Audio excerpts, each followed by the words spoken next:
pour vous annoncer la fin de cette saison 22-23 et vous inviter surtout dès mardi prochain, le 13 juin, à découvrir notre nouvelle saison 23-24. Voilà, c'est passé ça à 19 heures mardi, venez découvrir cette nouvelle saison. Également au nom de la base, vous accueillir aussi au nom de la base ce tiers-lieu culturel où vous êtes ici aujourd'hui, ce soir installés. Ce tiers-lieu que nous rêvons ouvert à toutes les initiatives, toutes les pratiques et tous les rendez-vous, et notamment ces rendez-vous à penser qu'on affectionne particulièrement. C'est le dernier rendez-vous à penser de la saison avec Livre en Marche. Merci d'être si nombreux ce soir. Ce n'est pas le dernier rendez-vous à penser pour autant de la saison. Vous pouvez également venir au Cinéphilo la semaine prochaine sur un thème « Faut-il perdre son temps ?» Je pense que ça inspirera aussi beaucoup de monde pour ce dernier rendez-vous. L'occasion aussi, ça inspire déjà, je le vois. L'occasion de remercier Livre en Marche, qui a été partenaire de ces rendez-vous toute la saison. Une fois par mois, nous avons été ensemble, Justine, Dominique, et puis toute l'équipe également de Livre en Marche. C'est terminé pour cette saison, mais on se revoit dès le mois d'octobre. Voilà. Vous signalez simplement que la conférence est retransmise en direct, donc soit vous pouvez la revoir avec vos amis ou la transmettre, la faire suivre à d'autres personnes, et vous aurez donc le lien qui sera communiqué, qui est sur notre site internet, vous pouvez le trouver facilement. Et puis j'en profite aussi pour saluer et remercier encore une dernière fois pour cette saison la librairie Garin qui nous accompagne tout au long de la saison, qui est disponible, les livres sont là à la fin, vous aurez peut-être la possibilité de faire des dédicaces. Et puis bien sûr vous remercier Timothée Paric, merci beaucoup d'être avec nous à Chambéry, bienvenue à vous, j'espère que vous avez passé une bonne soirée, en tout cas on est très très très contents. Merci beaucoup. Je passe la parole à Dominique. Merci Emmanuel, merci à Malraux et à la base de nous accueillir effectivement pour la fin de ce qu'ils appellent une saison, mais en fait ça ne fait que continuer. Après il y a la période d'été puis on passe à autre chose. Merci surtout à Timothée d'être parmi nous ce soir. Parce que Timothée, maintenant, est devenu un globe-trotter. Et on discutait juste avant, il m'expliquait qu'il en était à sa 300e conférence en combien de temps ? Depuis septembre. Depuis septembre, voilà. Et nous avons une chance exceptionnelle, c'est la dernière. Après, il arrête. Il arrête. Jusqu'à la rentrée. Voilà, c'est la fin de la saison. Même avant, jusqu'à la semaine d'après. Ah bon, d'accord, ok. 7 jours de vacances. Très bien. Donc Timothée va nous parler d'un sujet, on peut dire, clivant, dont on entend parler partout maintenant, croissance, décroissance. Que veulent dire ces mots vraiment ? Je pense qu'il y a vraiment un problème de sémantique, un problème de vocabulaire par rapport à tout ce qui est caché derrière, toutes les conséquences de ces décisions qui vont être prises à partir de cette interprétation. Je ne vais pas du tout rentrer dans son sujet. Simplement, ce que je veux vous dire, c'est que là, c'est la fin de la saison. En octobre, c'est la nouvelle saison. On aura un rendez-vous ensemble, je crois de mémoire, le 26 octobre, avec Renaud Van Ruynbeek sur les paradis fiscaux. Après, on a déjà programmé novembre et décembre, mais je vous en parlerai une autre fois. Mais surtout, on vous attend les 30 septembre et 1er octobre au Festival Livre en Marche. On est bientôt au bout de la programmation. Donc, comme d'habitude, il y a cette gigantesque bourse des particuliers. On a déjà collecté auprès des écoles. Il y a aussi les activités enfants. Il y aura 23 ateliers pour les enfants, des illustrateurs. Il y aura les auteurs avec leurs dédicaces. On est à peu près à 70 auteurs. Mais il y a aussi ces conférences. Et cette année, on va envoyer du lourd. D'ailleurs, Timothée revient. Il revient. On va reparler de ces sujets. Ça ne doit pas lui arriver souvent de revenir 2 fois sur le même secteur. Mais on va parler d'animaux avec Lionel Delabigne, on va parler donc d'animaux mal aimés, on va parler de forêt, de réchauffement climatique, on va parler de jeunesse avec Salomé Saké et Camille Etienne, on va parler de géopolitique avec Frédéric Ancel. On va parler d'éducation. On va parler il y a 14 conférences sur des sujets extrêmement prégnants. Il y aura beaucoup d'intervenants jeunes, il y aura des intervenants moins jeunes. Il y aura beaucoup de gens engagés dans ce festival. Et je pense que d'ici la fin du mois de juin, on sera à même de vous présenter le programme, c'est-à-dire vous irez sur le site livreenmarche.com et vous aurez le programme de ces conférences. Donc il y aura 2 journées extrêmement intenses sur ces sujets de société, ces sujets d'environnement, ces sujets qui nous concernent tous. En attendant, je remercie Justine, comme d'habitude, d'être fidèle au poste pour faire la modération. Ce que je veux dire quand même, parce qu'on a peut-être un peu tendance à l'oublier, c'est que tout ce que tout le monde fait, c'est bénévole. Quand Timothée vient de loin, il le fait bénévolement. Quand Justine intervient, elle le fait bénévolement. Et bien évidemment, la base nous accueille gratuitement et je les en remercie. Donc merci et puis à tout à l'heure.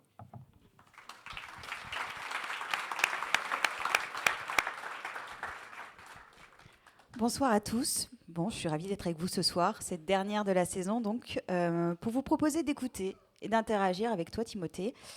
Bonsoir. Bonsoir. Timothée, tu es avec nous à Chambéry pour ce rendez-vous à penser. On est ensemble jusqu'à 20h30. Alors, au vu de l'heure, je vais vous dire peut-être à 20h40 si c'est OK pour vous, pour faire un rendez-vous en 2 temps, comme d'habitude, pour ceux qui ont l'habitude et je vois 2-3 visages que je connais un petit peu. La première partie, un échange entre nous deux, avec quelques questions autour de ton livre, Timothée, et puis une seconde partie pour vous, pour que vous puissiez lui poser toutes les questions que vous avez. Ça te va ? Ça me va très bien. En plus, j'ai promis de faire des réponses courtes. C'est ma nouvelle résolution pour la suite de la tournée. Et donc, j'ai un timer ici qui nous prouvera si ça fonctionne ou pas. Timothée, te présenter quand même. Tu es chercheur en économie écologique à l'université de Lund. Tu es un des porte-paroles les plus écoutés sur le sujet de la décroissance. On va beaucoup en parler. Tu as rédigé une thèse sur l'économie politique de la décroissance. Et puis, tu as un bouquin. Et c'est de ça dont on va parler. Ce bouquin, il s'appelle « Ralentir ou périr, l'économie de la décroissance ». Joie du titre. Donc, ton livre, il défend une idée simple mais radicale. La croissance est devenue un problème existentiel. Il faut changer de modèle économique. C'est ça ? C'est ça. Bon. Alors, est-ce que vous êtes prêts à faire un pas de côté sur votre vision de l'économie ? Pour certains, un tout petit, pour d'autres, peut-être un plus grand. Si oui, vous allez adorer. Sinon, vous nous direz. Voilà. Ça te va comme intro ? Parfait. Bon, c'est parti. Alors, la première question que moi j'ai pour toi, c'est qu'est-ce qui t'a amené à aller sur ce terrain un peu particulier de la décroissance et d'être si convaincu et du coup si convaincant ? Moi, j'ai commencé par étudier l'économie et j'ai trouvé ça très chouette parce que j'étais complètement détaché des problématiques écologiques. J'y avais vraiment jamais réfléchi, j'avais jamais entendu parler du réchauffement climatique, des pertes de biodiversité. Donc, tout allait bien dans mon petit monde ultra simplifié, fait de modèles macroéconomiques assez simplistes. Et là, d'un coup, avec mon Erasmus en Suède, j'ai pris des cours en ce qu'ils appelaient la science de la soutenabilité. Et j'ai découvert ces trucs et ça m'a tapé pleine face. Et je me suis rendu compte, en fait, que analytiquement, j'avais zéro capacité de comprendre le problème et encore moins d'en trouver les solutions. Donc je me suis senti en fait au dépourvu. Je fais mais ça sert à quoi de faire une licence d'économie si au final je ne peux même pas arriver à penser le problème économique premier de nos sociétés modernes, qui est notre incapacité donc à faire fonctionner une économie sur le très long terme. Donc je me suis dit ok, va falloir faire le taf. Donc j'ai passé plusieurs années à aller dans plusieurs pays pour me former sur ces trucs-là. Je trouvais pas de formation, donc j'ai passé beaucoup de temps à aller lire des trucs à droite et à gauche, à aller rencontrer des gens qu'on ne rencontrait pas d'habitude à l'université, à aller déterrer des vieux auteurs dont personne ne parle. Et j'ai découvert dans cette quête le concept de décroissance et l'économie écologique en général, l'écologie politique. Et là, j'ai commencé à comprendre des choses que j'avais jamais compris et ça m'a fait un effet eureka. Je me suis dit waouh. Et donc, je me suis dit, trop cool, j'ai envie de partager cette découverte, moi qui m'a permis personnellement de mieux comprendre le monde et d'avoir la sensation de pouvoir mieux participer à l'améliorer. Et donc, je me suis dit que ça valait quand même la peine de partager cette découverte. Et tu l'as partagé du coup avec ce livre. C'est un peu la première fois où tu rends le sujet un peu plus pédagogique peut-être que dans ta thèse. Est-ce que tu es en train de dire que ma thèse n'est pas pédagogique ? Et je suis certaine qu'elle l'est. Je ne l'ai pas lu entièrement, effectivement. Comment ça a été accueilli, ton livre, quand il est sorti ? Et bah, moi, je m'attendais vraiment à une symphonie de silence, peut-être quelques insultes de quelques économistes dominants qui nous disent oh voilà, encore un collapso communiste qui est pas content. Mais très bien. C'est-à-dire que le livre, tout de suite, a suscité beaucoup d'intérêt. Donc, j'ai été invité dans des endroits où d'habitude, on n'invite pas des gens qui parlent de décroissance. Et surtout, je n'ai pas reçu de critique. Alors, dans l'histoire de la décroissance, depuis que le concept existe en 2002, dès que quelqu'un vraiment a accès à un média et parle de décroissance, il y a toujours les économistes qui arrivent avec leurs grands sabots et qui balayent de la main. Vraiment, avec 2-3 théories, 2-3 chiffres et tout, ils vous expulsent. Et là, en fait, il y a des gens même qui m'ont dit en débat, ils font, j'ai envie de vous montrer que vous avez tort. Et j'y arrive pas. Donc il y avait... En même temps, j'ai passé 4 ans à écrire la thèse, 2 ans à écrire le bouquin. Je suis arrivé quand même assez préparé sur le terrain. Et donc, il y a beaucoup de gens, ils se retrouvaient un petit peu embarrassés. Parce que souvent, quand les gens parlaient de décroissance, on disait oui, mais c'est facile, vous êtes un zadiste, vous êtes un activiste, vous êtes, je sais pas, vous êtes un permaculturiste, ou vous êtes sociologue, ou je sais pas, tous ces trucs-là. Si vous aviez fait de l'économie, on aurait pu discuter. Et là, moi, qui arrive le pur produit de l'université, le mec, il n'est jamais sorti d'un département d'économie, j'ai 15 ans d'économie derrière moi, et donc c'était ultra difficile de dire va prendre des cours d'économie, bolos, parce que je viens, moi aussi je suis comme vous, je suis économiste, et je défends donc ce concept de décroissance qui, je pense, devrait être légitime dans ces discussions. Et donc, d'une certaine manière, je n'ai pas pu être expulsé, et donc je suis un petit peu resté. J'ai continué à expliquer mes choses et c'est vrai qu'il y a eu une caisse de résonance où c'est sorti dans un contexte où on commençait à parler de sobriété. C'est sorti en 2022, donc en septembre, après un été à la Mad Max, on s'en souvient, les feux de forêt, la canicule. Et donc je pense qu'il y a une forte conscience environnementale. C'est sorti aussi après des années d'initiatives citoyennes et d'innovation de la part des activistes du climat qui ont vraiment préparé le terrain pour ce genre de choses. Donc je pense que les gens avaient soif de solutions et ils avaient soif aussi de nouveaux récits. Ils en avaient marre qu'un économiste arrive et vous dise non mais on ne peut pas sauver la planète, ça coûte trop cher. Et donc c'est sorti au bon moment. Et oui, voilà. Là, voilà. C'est ma tentative de faire des trucs courts là, je m'auto-censure. Je te remercie. On va commencer par le commencement. C'est la croissance. C'est ce mot que tu utilises beaucoup parce qu'avant de parler de décroissance, il faut quand même définir des termes clés. Économie, croissance, PIB. Tu as 5 minutes. Ok, alors ma première division, celle du livre, c'est entre l'économie anthropologique et l'économie monétaire. L'économie monétaire, celle qui est mesurée par le produit intérieur brut, donc le PIB, c'est les choses que l'on achète et que l'on vend, en gros. Il y a une petite partie de non monétaire, les services publics par exemple, mais bon, on l'inclut quand même. Et ça, comme je le dis dans le livre, c'est la partie émergée de l'iceberg, parce qu'il y a aussi une économie anthropologique qui est beaucoup plus généraliste, que je définis moi comme l'organisation collective de la satisfaction des besoins, qui, elle, bien sûr, a énormément de mécanismes non monétaires, des mécanismes de dons, de réciprocité, de partage, d'autosuffisance, d'autoproduction, ces choses-là. Et donc, l'économie, elle a cette double facette. Et la croissance, c'est assez simple. La croissance, c'est l'augmentation du PIB. Le PIB étant cette mesure de l'économie monétaire, la croissance, c'est soit une accélération de l'activité économique dans la sphère monétaire, on achète de plus en plus de trucs, soit une extension du domaine marchand sur le reste de l'économie. On marchandise des choses, par exemple l'échange des logements, on le Airbnbise, et donc ça crée des transactions monétaires qui n'existaient pas avant, et quand on le mesure avec le PIB, on a l'impression qu'il y a plus de transactions. Non mais c'était presque trop court là, je suis pas bien. Moi aussi, j'ai l'impression que c'est bizarre. Il se passe un truc. On est en train de se réguler. Voilà. Parle-nous un petit peu de ce truc-là qui s'appelle le PIB. Comment ça est arrivé sur le tapis et pourquoi c'est si important aujourd'hui ? Alors le PIB, c'est fondamental aujourd'hui parce que on l'entend dans toutes les discussions.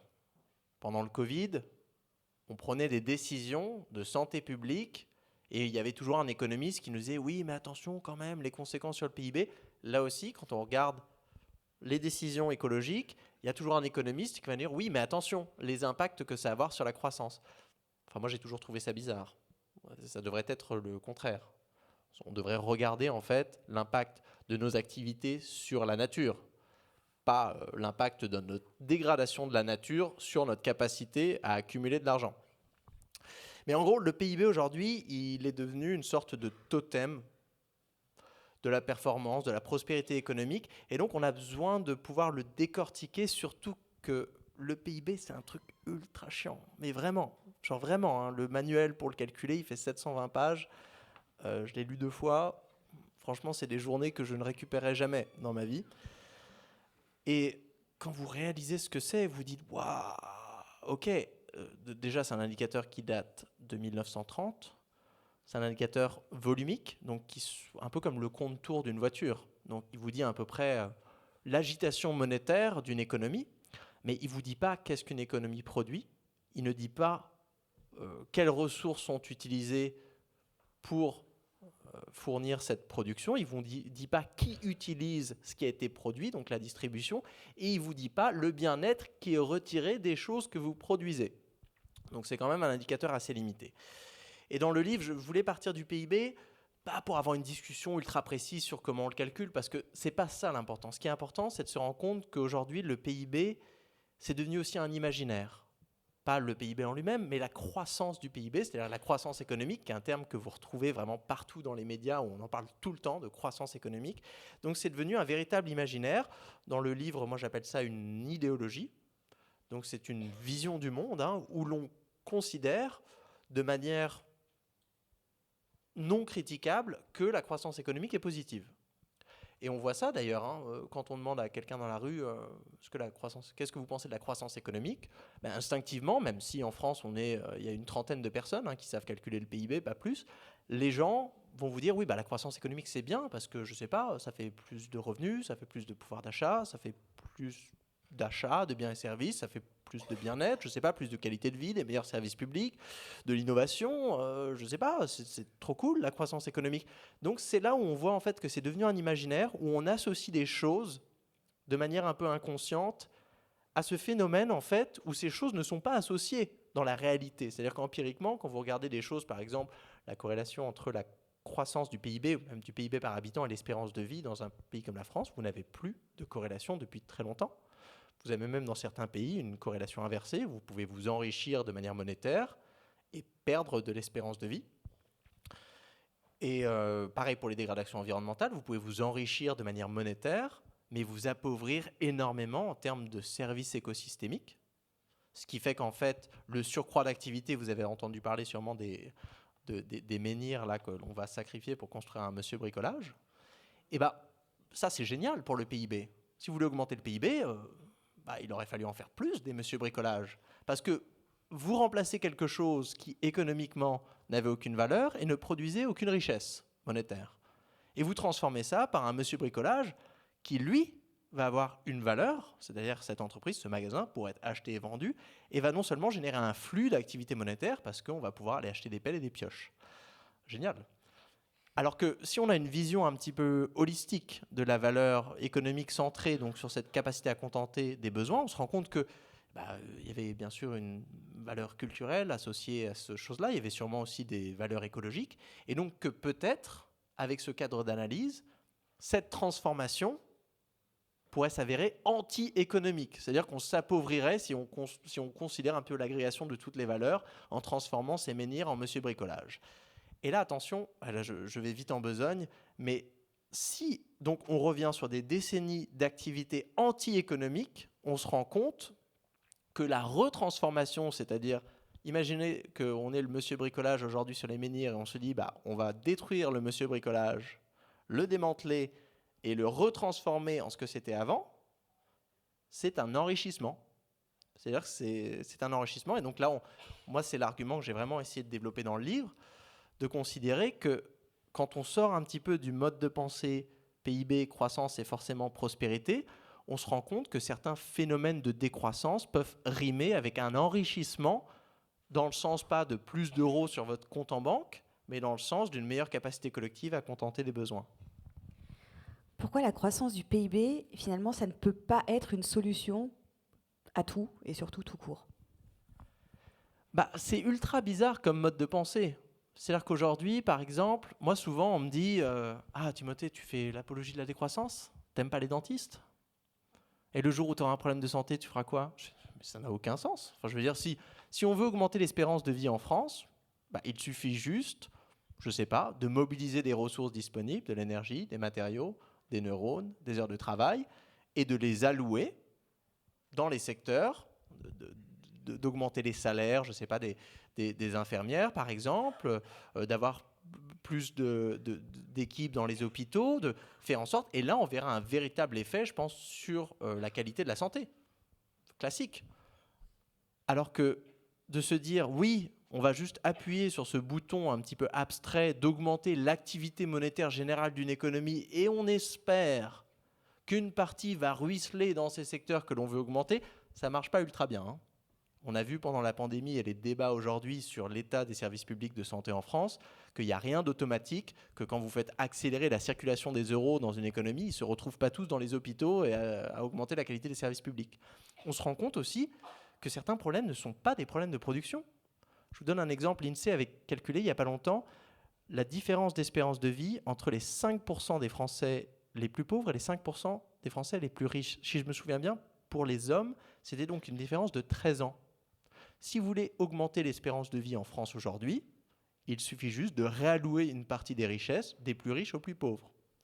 Là, vous allez me dire, mais c'est de l'idéologie la plus pure, faire sortir ce gauchiste tout de suite du théâtre. Moi, c'est juste, je vous dis, si vous voulez augmenter l'espérance de vie, vous n'avez pas besoin d'une plus grosse économie, vous avez besoin d'une économie qui arrive à allouer les ressources disponibles vers ceux qui en ont le plus besoin. Ça peut être des ménages, mais ça peut être aussi des secteurs qui en ont le plus besoin.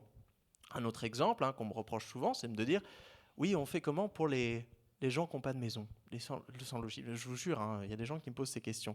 Je veux dire, en fait, même pour la nourriture, en fait, aujourd'hui, il n'y a pas de faim dans le monde par manque de nourriture, et il n'y a pas de sans-logis en France par manque de logement. Là aussi, c'est un problème d'allocation. Donc moi, je trouve ça toujours un petit peu bizarre que les économistes aient cette carte un petit peu de joker. Tu leur donnes un problème ultra spécifique.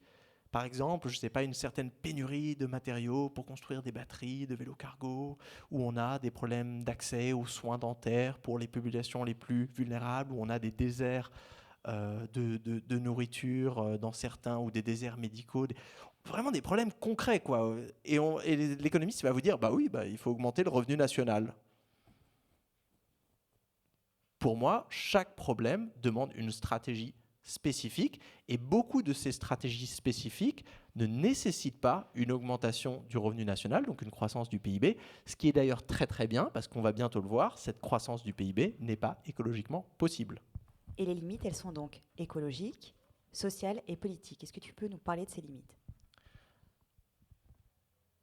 Alors pour résumer donc ces triples limites, premièrement, c'est de dire que la croissance économique, ou plus précisément la poursuite de la croissance économique dans les pays à haut revenu, comme la France par exemple, donc des pays qui ont déjà emmagasiné un sacré déficit écologique, n'est pas écologiquement soutenable.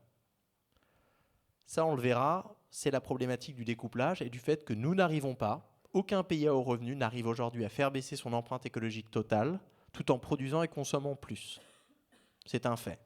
Moi, j'ai essayé de montrer, même dans le chapitre 2 et dans d'autres de mes papiers, que même si empiriquement ce n'est jamais arrivé, même théoriquement, il y a des doutes que ce soit possible. En tout cas, ce qui est certain, c'est que c'est hautement improbable de se produire dans les années qui viennent, les années où on doit vraiment faire baisser l'empreinte écologique totale. Deuxième partie, deuxième critique, sociale. Même si il n'y avait aucune limite biophysique à la croissance, au niveau des sources naturelles illimitées, au niveau des puits, des écosystèmes en béton qui résistent vraiment à toute forme de pollution, on aurait quand même des limites sociales. La limite sociale, elle tient au fait que la journée fait 24 heures. Et donc, si vous prenez un territoire, vous avez une population spécifique, vous allez avoir un budget temporel limité.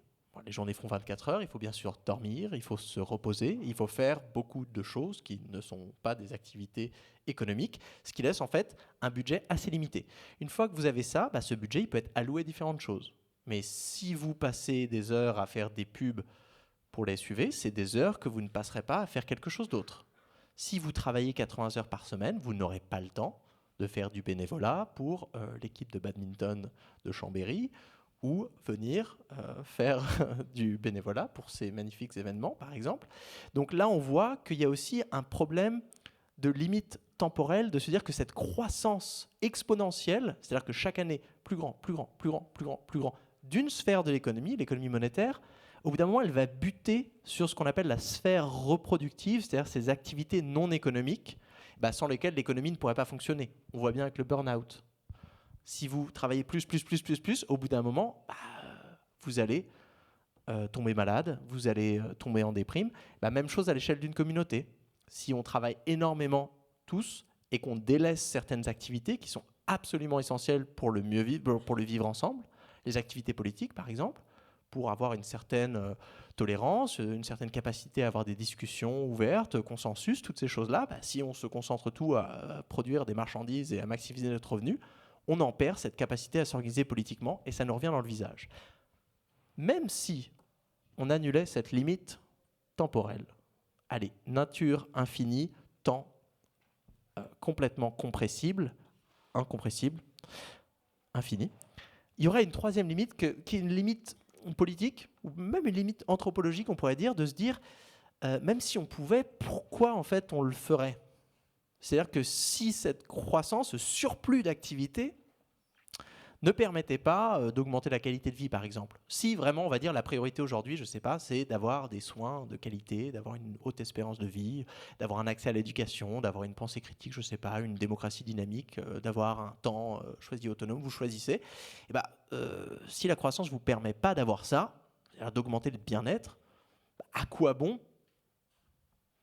travailler plus, produire plus, consommer plus, échanger plus, vendre plus, acheter plus. Donc ça, pour moi, c'est la plus grande des limites. On pourrait d'ailleurs commencer par là, se poser la question de quoi avons-nous vraiment besoin et réaliser que certaines activités sont juste complètement inutiles. La communication commerciale, par exemple, la publicité. Moi, je ne comprends toujours pas, et je n'arrive toujours pas, en tant que macroéconomiste, à justifier l'existence de la publicité.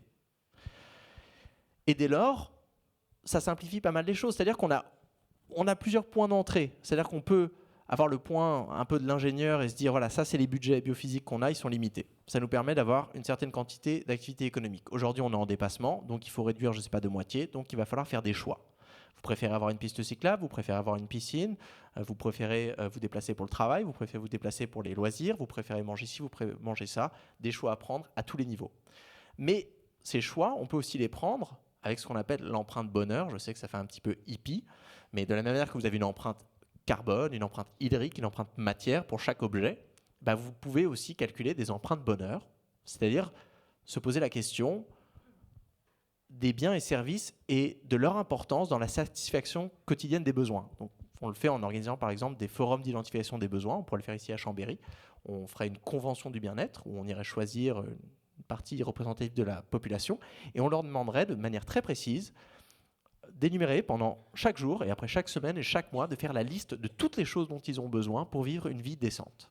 Et là, vous me direz énormément de choses et on regarderait, on agrégerait et ensuite on ferait des relations de priorité. Si vous devriez supprimer une chose de toutes les choses que vous mangez, ça serait quoi ? Ok, c'est ça. 2 choses, c'est ça. Si vous devriez supprimer 1 kilomètre de déplacement, c'est ça. C'est long, vous faites ça pour tout, ça vous donne une hiérarchie. Et après, si vous couplez les deux, vous pouvez vous dire, ok, je dois réduire mon empreinte carbone, on va dire, de moitié. Vous regardez les empreintes bonheur, ça vous permet d'identifier le spectre du moins essentiel au plus essentiel et de faire des choix. Alors bien sûr, ce n'est pas des choix individuels, il y a des choix individuels, il y a des choix collectifs. Je me suis un petit peu emporté sur les triples limites. C'était bien, je t'écoute, moi aussi. J'ai l'impression que tu parles de trucs qui, là, à écouter, me paraissent évidents. Mais du coup, pourquoi ça bloque l'évolution de la société sur ces sujets ? Pourquoi on n'y est pas ? Pourquoi c'est pas évident pour tout le monde ? Pourquoi on parle de croissance verte ? Franchement, moi, c'est la question que je me pose Là, après tous ces événements, j'ai rencontré du beau monde, hein. J'ai été invité dans des places de pouvoir, tant public que privé. Et moi, je déroule mon petit argument de jeune économiste, utopique, naïf. Enfin voilà, je fais mon petit truc. Et parce que moi aussi, je n'ai jamais compris, mais vraiment, genre de manière assez naïve, je ne comprenais pas. Par exemple, le truc sur la publicité, je ne comprenais pas. De la même manière que je ne comprends toujours pas que les prix de l'immobilier ne soient pas régulés. Enfin, pour moi, c'est des choses je ne comprends pas. Donc, je refuse cette espèce du réalisme des économistes. Les choses sont comme ça. Et quand on essaye justement d'expliquer que les choses pourraient être autrement, nous pourrions vivre dans une société sans existence de la publicité. Nous pourrions financer les rénovations des bâtiments, les médias et tout ce que la publicité aujourd'hui finance de la même manière sans l'existence de la publicité. C'est complètement possible. On pourrait aussi imaginer de vivre dans une économie où l'intégralité de l'immobilier serait un secteur à but non lucratif, sans aucune appropriation de la plus-value individuelle. Ça existe déjà. Oui, c'est la ville de Vienne, depuis la Deuxième Guerre mondiale. Donc là, on a des laboratoires aussi qui montrent que ça fonctionne très bien. Et donc, et moi, j'attendais que des économistes, tu vois, un peu musclés, viennent me dire « Ouais, tout, mais regarde, tu n'as pas pensé à ça ». Et je n'ai pas eu cette réponse. C'est-à-dire que je pense là vraiment qu'aujourd'hui, le système économique qu'on a, qui est un capitalisme assoiffé de croissance, complètement à bout de souffle, n'a plus de défense. C'est un système zombie, un petit peu comme les poulets. Là, on leur coupe la tête, ils continuent à marcher pendant quelques mètres. Et ben là, le capitalisme est un poulet sans tête. Et il est vraiment en fin de course. Et donc, moi, je me demande vraiment, mais authentiquement, qu'est-ce qu'on attend, sachant que on a la preuve vraiment empirique que tout fonctionne. Genre sur le papier, théoriquement, ça fonctionne.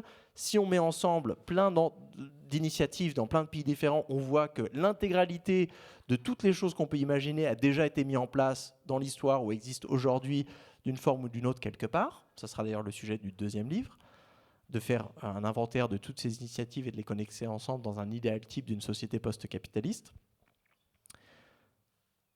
On se rend compte en fait que c'est juste une histoire de volonté politique et d'imaginaire, et qui est liée aussi à notre capacité à avoir une discussion qui permette de prendre ces décisions. Et c'est pour ça, là on revient un petit peu à cette idée, pourquoi c'est important de comprendre le PIB, pourquoi c'est important de pouvoir parler d'économie sans se laisser marcher dessus par des économistes qui vous disent que si vous n'avez pas un doctorat, vous ne pouvez pas parler d'économie.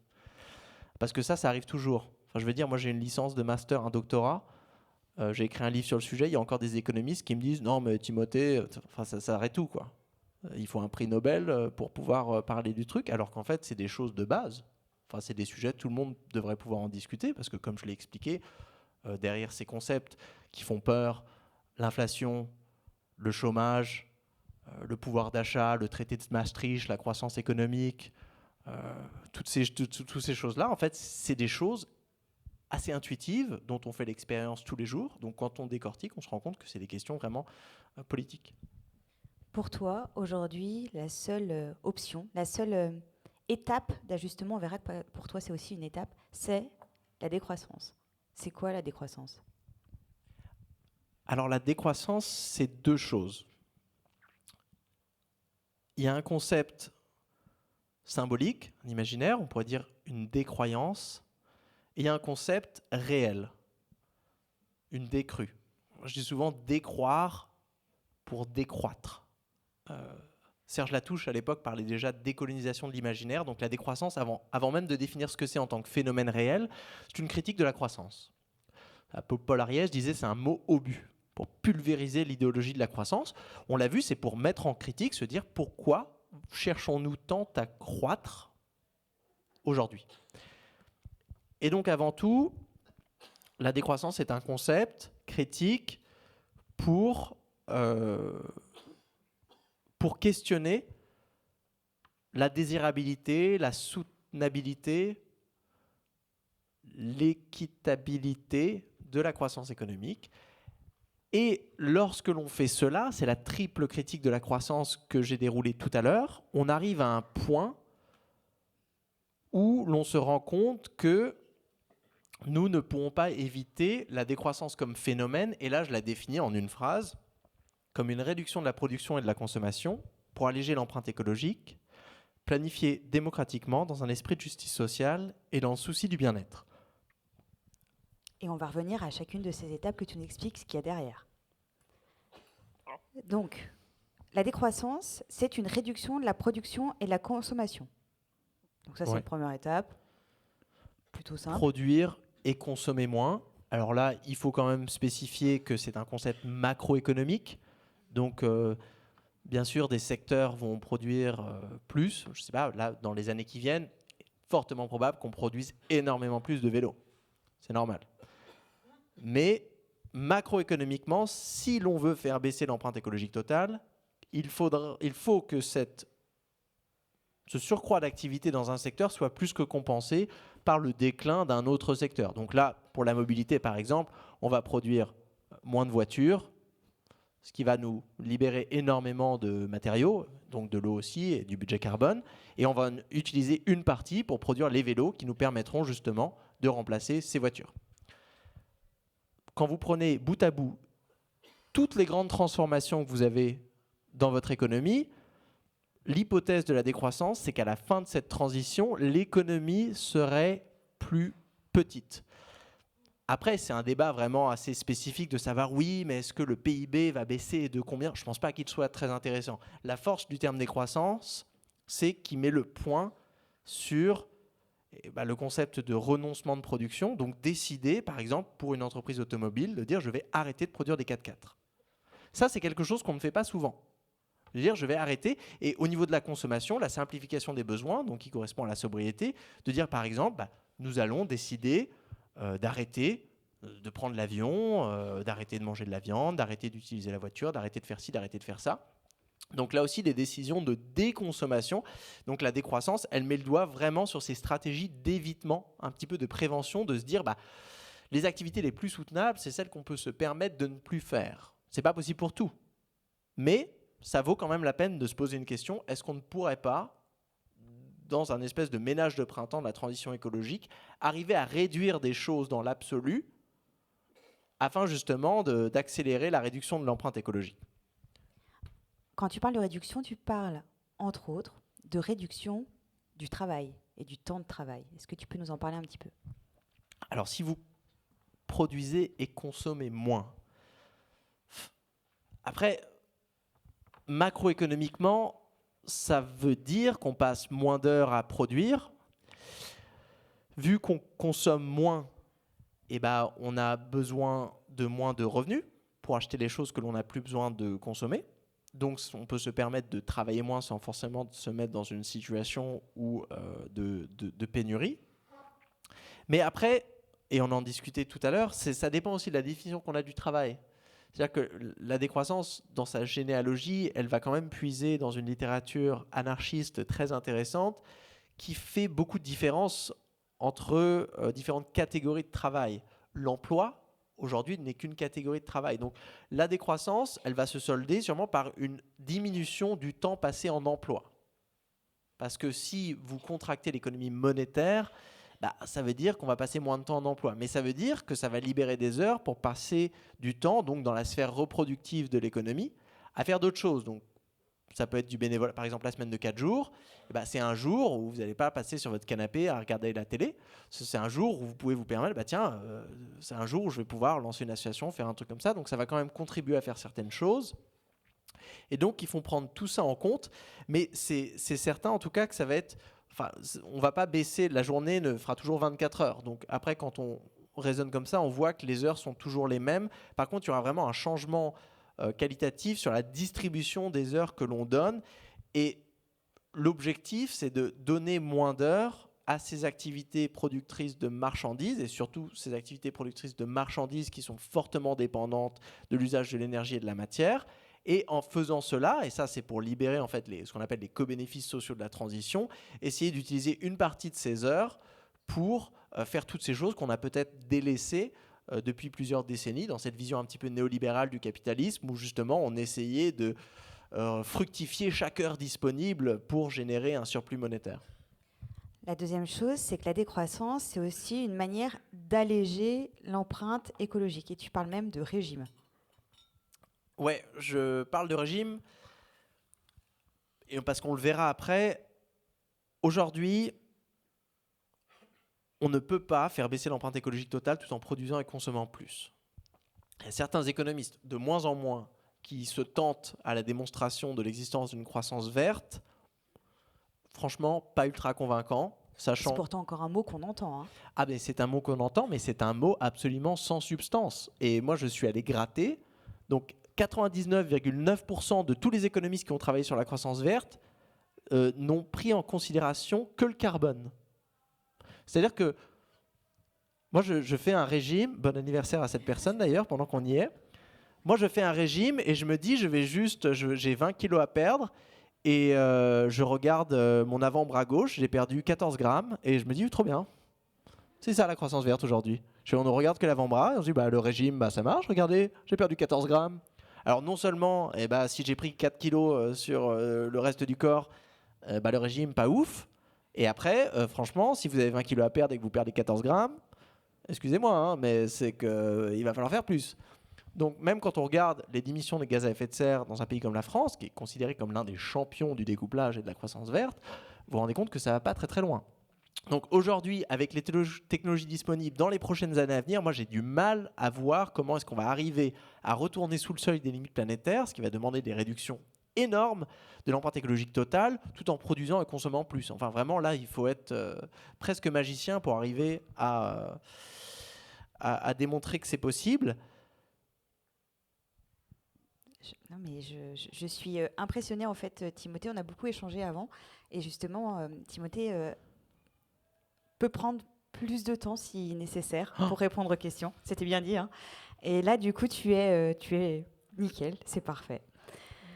Un truc, Timothée, c'est que la décroissance, c'est aussi un truc que tu dis qu'il faut que ce soit planifié démocratiquement. Sinon, c'est pas faire un régime, c'est plutôt se couper une jambe. C'est ça, hein. Après, vous voulez perdre 20 kilos, pouvez vous scier une jambe. Et oui, j'ai tapé sur Google combien pesait la jambe moyenne des Français en France, pour savoir un peu. Donc c'est pour vous dire que je fais quand même le taf, même dans mes analogies débiles. Et donc l'on comprend bien que oui, s'il faut réduire l'empreinte écologique, on peut, faire un confinement totalitaire, on peut mettre l'économie à l'arrêt, on peut forcer les gens à rester chez eux, mettre des barrières sur les routes, couper le chauffage aux gens. Bon, on se rend compte que ce ne sera pas socialement acceptable. En termes de bien-être, ça risque d'être complètement délétère. En termes de justice, ça sera absolument horrible. Donc cette définition de la décroissance, parce que moi je voulais être quand même assez loyal au concept qui existe depuis 2002, qui a été développé par beaucoup de gens avant moi. J'en ai mentionné quelques-uns, mais il y en a eu vraiment beaucoup. Hein. Dominique Méda, Jean Gadret, Serge Latouche, Pierre Rabhi, Paul Ariès, et même avant dans les années 70, Herman Daly, Nicolas Georgescu-Roegen, Marilyn Waring, enfin vraiment beaucoup de personnes au fil des années qui ont développé ce concept. Et il y a toujours eu des inquiétudes très fortes, des priorités données à la démocratie, la justice et le bien-être. Donc moi, dans ma définition, je dis d'accord, il faut produire et consommer moins. D'accord, il faut que cette déproduction et déconsommation mène à une réduction de l'empreinte écologique totale, parce que sinon, ça ne sert à rien. Mais il faut le faire planifié démocratiquement, dans un esprit de justice sociale et dans le souci du bien-être. Et donc ça impose des contraintes. Mais il faut bien voir que là, on divise en deux chantiers. C'est-à-dire que la première question, c'est si vous ne pouvez pas verdir la croissance, ni même verdir la taille de votre économie aujourd'hui, vous devez décroître. Là, c'est les deux choix. Il n'y a pas de « je vais faire le troisième choix ». Non, il n'y a pas d'autre choix. Si vous devez décroître, ensuite, vous avez plein de façons de décroître. Des façons sont plus démocratiques, plus justes et plus conviviales que d'autres. Dans le livre, moi, je propose quelques pistes, donc des instruments d'accompagnement qui permettraient de faire en sorte justement que cette décroissance, elle soit plus démocratique, plus juste et conviviale que son alternative, l'effondrement. Parce que c'est ça, aujourd'hui, vu que le dépassement écologique continue, vous avez vu ce qui se passe en ce moment au Canada avec les feux de forêt et ces visions apocalyptiques vraiment de New York à la Mad Max avec cette fumée orange. Soit on décide aujourd'hui vraiment de faire le taf en termes de transition écologique, on baisse l'empreinte écologique totale et on évite un effondrement de la biosphère catastrophique, soit on attend que le progrès technologique nous sauve, stratégie de la croissance verte, et on aura un effondrement subi. Donc, décroissance choisie aujourd'hui, effondrement subi demain. Dans le livre, je montre que quand même, entre les deux options, la décroissance choisie aujourd'hui avec quelques années justement pour se permettre de l'organiser, elle est plus à même d'être démocratique, juste et conviviale qu'un effondrement qui arrivera d'un coup et qui se soldera sûrement par l'effet que l'on observe autour des catastrophes écologiques et de leurs implications sociales aujourd'hui. C'est-à-dire, ça provoquera sûrement des réactions totalitaires. Dans l'urgence, il faudra faire des trucs.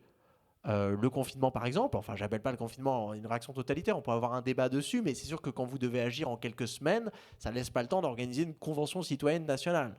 Alors que si vous avez quelques années, là, imaginez, si pendant le confinement, on avait eu plus de temps, on a organisé une grande convention citoyenne du bien-être, et on aurait vraiment eu une ligne de différenciation démocratique entre l'essentiel et l'inessentiel.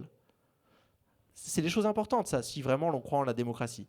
Et pareil, on peut prendre le temps de se dire, tiens, ça, on va protéger les plus vulnérables parce qu'eux, ils vont se retrouver en première ligne de, je sais pas, une pénurie énergétique, d'une certaine manière. Et pareil, au niveau du bien-être, on va regarder, on va avoir le temps de dresser vraiment des tableaux d'empreintes bonheur, on va avoir le temps de préparer des processus de ce que Mathilde Choubat appelle du rationnement convivial. On fait quoi à Chambéry si on n'a plus d'eau ? On est préparé. On a préparé démocratiquement des processus, voilà, comme ça, de ralentissement maîtrisé de l'économie qui permettent de ralentir l'économie sans forcément la mettre dans un état de crise, ce que fait très bien le capitalisme aujourd'hui. Quand le capitalisme n'arrive plus à croître ou quand vous lui coupez une ressource, genre il n'y a plus de gaz, le capitalisme s'effondre. C'est les pauvres qui trinquent en premier. C'est les activités aussi, de manière paradoxale, les plus essentielles qui sont coupées en premier. Regardez aujourd'hui les services publics. Alors que vous avez, par exemple, les surprofits des énergies fossiles. Là, pareil, en tant que macroéconomiste, vous vous dites, là, il y a un petit problème d'allocation, là, quand même. Si vous vous retrouvez, c'est les entreprises pétrolifères qui ont les taux de profit les plus élevés de l'intégralité de votre économie à un moment où vous essayez de transitionner en dehors des énergies fossiles. Enfin, là, quand même, il n'y a pas besoin d'avoir un doctorat en économie pour se dire qu'il y a un truc qui cloche. Donc, de pouvoir l'organiser, on peut se permettre de dire, tiens, ça, c'est réduit, mais les hôpitaux, on ne touche pas. Les stratégies d'adaptation climatique, il va falloir aussi qu'on ait des neurones, de l'énergie, des matériaux disponibles pour le faire. Par contre, il y a des trucs, on peut se permettre de le couper. Par exemple, la publicité. Même au départ, la première sobriété... Il y a un truc avec la publicité, quand même. Mais moi, à chaque fois que je me retrouve confronté à un panneau publicitaire, et autant vous dire que ça arrive souvent, dès que vous ouvrez une page à Internet, j'ai vraiment ce moment flash. Je vois devant moi l'intégralité du capitalisme. Et vraiment, c'est une vision d'horreur. Je peux te faire des oui mais, parce qu'il y a peut-être des oui mais dans la tête des personnes qui t'écoutent, dans la mienne aussi. Ouais, mais tu fais quoi de tous les gens qui travaillent dans la publicité ? Tu fais quoi de toutes les personnes qui construisent des SUV ou qui les designent ? Ces pauvres gens, ils vont faire quoi ? Et c'est ça qui est génial, libérons-les. Enfin, imaginez qu'aujourd'hui, on forme, on entraîne, on socialise nos esprits les plus créatifs pour trouver des solutions innovantes pour nous faire consommer plus de nuggets. Enfin, c'est un peu du gâchis de neurones, non ? Donc, moi, c'est un chiffre du livre, je ne sais pas si c'est toujours vrai, mais il y a autant de personnes qui travaillent dans la communication en France que de scientifiques. Donc, je me dis que, pareil, vous êtes ingénieur. Waouh, trop bien. Vous pouvez vraiment trouver des solutions techniques à plein de problèmes. Et il y en a qui le font et c'est génial. Mais non, on va vous demander, faites une voiture plus lourde pour des gens qui n'en ont pas besoin. C'est un gâchis économique. Donc, libérons ces ressources disponibles, c'est un enrichissement. C'est-à-dire qu'en termes économiques, vous les libérez, vous avez gagné quelque chose. C'est-à-dire que ces personnes vont pouvoir créer quelque chose d'autre qui aura plus de valeur sociale. Après, bien sûr, il va falloir parler rémunération. Il y a une question financière, mais la question financière, elle est toujours secondaire. Alors ça, c'est pour ça. Les économistes, ils me détestent cet argument, donc j'annonce. Parce qu'ils sont toujours à parler d'euros. Mais les euros, en fait, c'est des billets de Monopoly qu'on imprime nous-mêmes pour organiser un petit peu l'administration des choses. L'accès à l'énergie, à la matière, au logement, au travail, toutes ces choses-là. organiser le partage de la valeur ajoutée, les trucs. C'est vraiment... c'est très administratif. Avant de parler de monnaie, il y a des choses qui sont beaucoup plus fondamentales. L'énergie, la matière, toute la nature en général, et le temps de travail, et les compétences qui vont avec. Ça, même si vous avez des milliards et des milliards d'euros aujourd'hui, ça ne va pas vous créer des compétences, ça ne va pas vous créer des heures disponibles, ça ne va pas vous créer de l'énergie, impossible, ça ne va pas vous créer des espèces et des écosystèmes. Donc il faut vraiment bien diviser les deux. Et moi, quand je considère, par exemple, aujourd'hui, les gens me disent souvent, oui, mais si on contracte l'économie monétaire, on fait baisser les recettes pour l'État. On contracte le budget public. Et donc, on perd la capacité de l'État, je ne sais pas, à investir, par exemple, dans l'art, dans la culture et dans la transition écologique. Ah, j'ai trouvé le talon d'Achille de la décroissance. Bam, tu dis quoi ? C'est marrant parce que cette pensée économiciste, un petit peu monomaniaque des euros, le raisonnement est complètement inverse quand vous parlez de temps, d'énergie et de matière. C'est-à-dire qu'aujourd'hui, si nous faisons décliner certains secteurs, par exemple, on construit moins de parkings et moins d'autoroutes, on libère non seulement des ingénieurs, mais aussi des matériaux et de l'énergie disponibles pour faire quelque chose d'autre, pour être investis dans des services publics, par exemple des pistes cyclables. Donc là, on se rend compte qu'on a une logique qui est complètement inversée. La question, c'est de se dire quelle logique devrait prévaloir aujourd'hui ? La logique des euros ou la logique des lois de la physique et des lois de la biologie ? Moi, j'ai plutôt tendance à dire que si vous voulez organiser vraiment une économie, il faut qu'il y ait un double encastrement, c'est-à-dire que votre économie, elle doit être encadrée dans la société, d'une certaine manière, et ensuite, elle doit être, l'intégralité de votre économie, intégrée dans le vivant.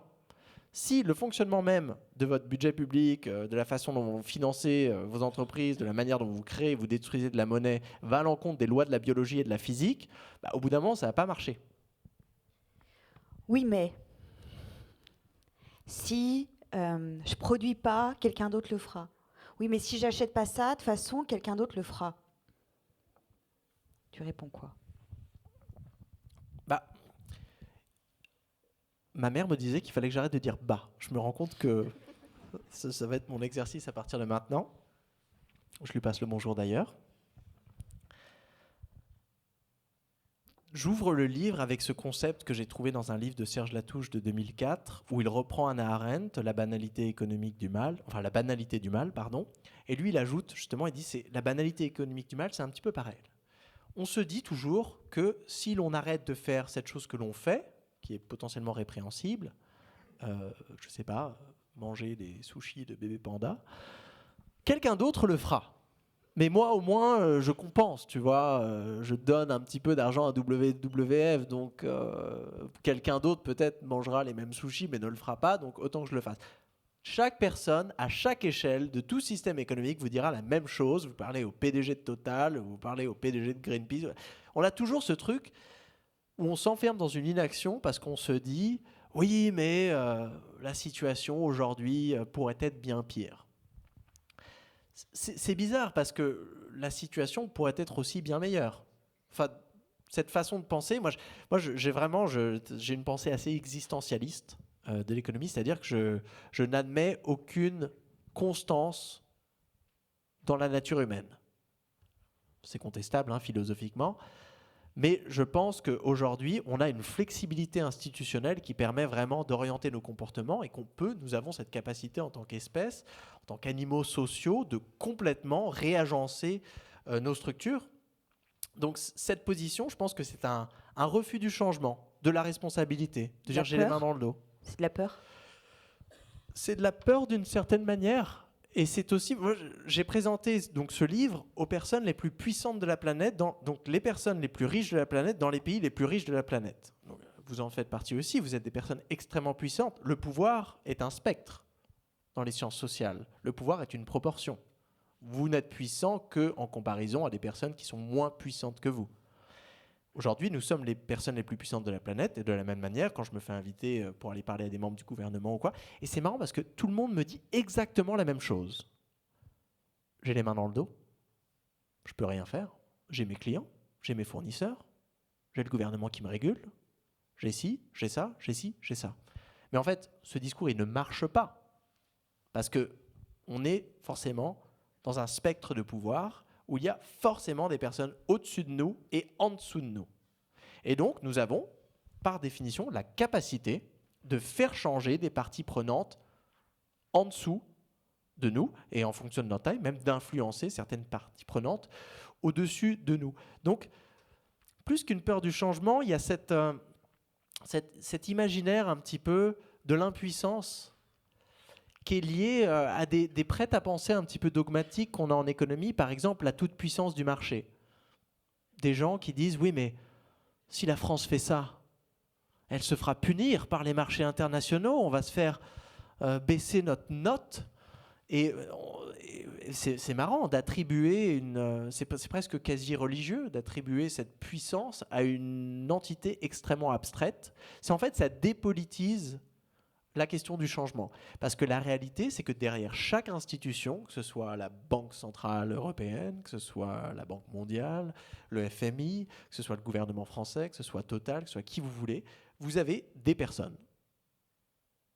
Il y a toujours des personnes à la fin. Et donc, à la fin, toutes ces histoires économiques, à travers l'intermédiation, bien sûr, des institutions qui existent et des règles en place, c'est une histoire d'administration.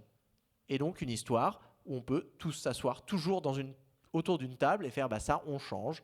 La levée du traité de Maastricht pendant le confinement en est peut-être le meilleur exemple. Le traité de Maastricht, vous savez, qui depuis les années 90 contraint un petit peu la capacité des États européens à s'endetter, qui était considéré un petit peu, mais vraiment comme une loi sacrée en économie. C'est-à-dire qu'on peut dire, oui, moi j'aimerais bien faire transition écologique, mais nous ne pouvons pas nous endetter parce que le traité de Maastricht nous dit que la pandémie, on fait quoi ? On s'est dit, oui, la santé est plus importante que tout, donc le traité de Maastricht, on s'en fout. Et depuis, on s'en fout.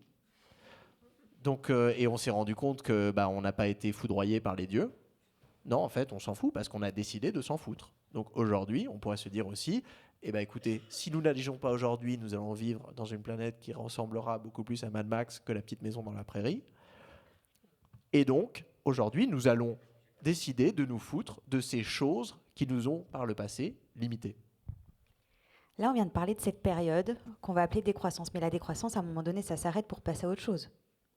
Cette autre chose, tu l'appelles la post-croissance. C'est quoi la post-croissance ?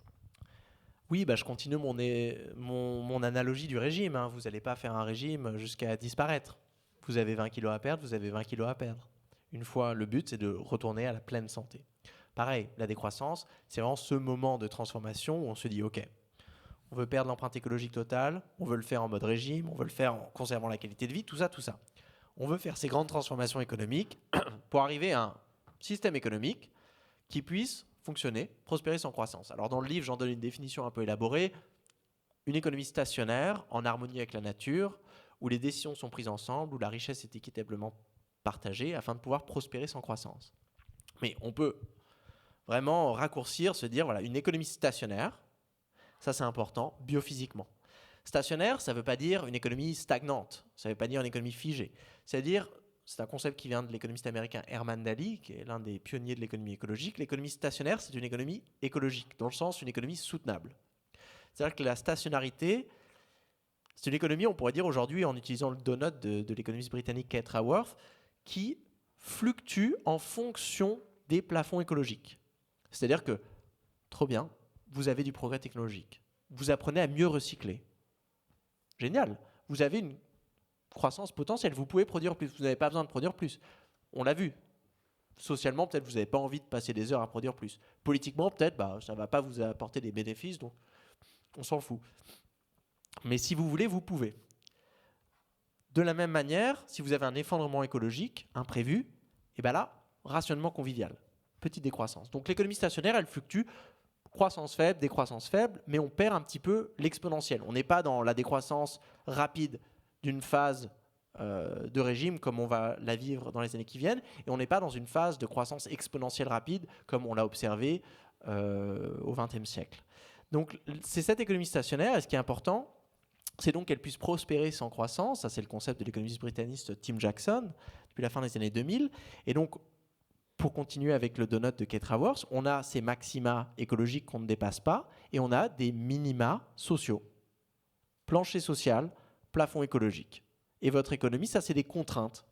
C'est-à-dire que si vous êtes économiste, la contrainte, c'est il faut satisfaire les besoins de tous sans dépasser les maxima écologiques. C'est-à-dire que, et ça c'est la mentalité de la post-croissance, de se dire le but, c'est de découpler le bien-être de l'empreinte écologique totale. Donc vous voyez un petit peu là déjà, on ne parle plus d'euros. On compare deux choses, mobilisation de ressources naturelles, contentement, donc qualité de vie. Les euros, c'est un truc au milieu. Et le but, c'est d'arriver à, j'ai pas envie de dire maximiser pour pas me faire trop insulter d'économiste, optimiser, satisfaire, contenter les besoins de la manière la plus parcimonieuse, parce que parcimonie en économie, c'est-à-dire faire avec moins si on peut, c'est un signe de performance. Moins avec mieux en termes de deux choses, vous l'avez compris, budget biophysique, budget temporel. Une économie performante, c'est une économie qui arrive à maintenir une haute qualité de vie, une qualité de vie suffisante en fonction des besoins du territoire en question, tout en faisant au fil des ans baisser l'utilisation des ressources naturelles et le temps de travail pour avoir énormément plus de siestes. Qu'est-ce que ça veut dire ? On parle beaucoup de vision macro, je voudrais qu'on vienne à l'échelle des entreprises. Qu'est-ce que ça veut dire à l'échelle des entreprises d'exister dans cette post-croissance ?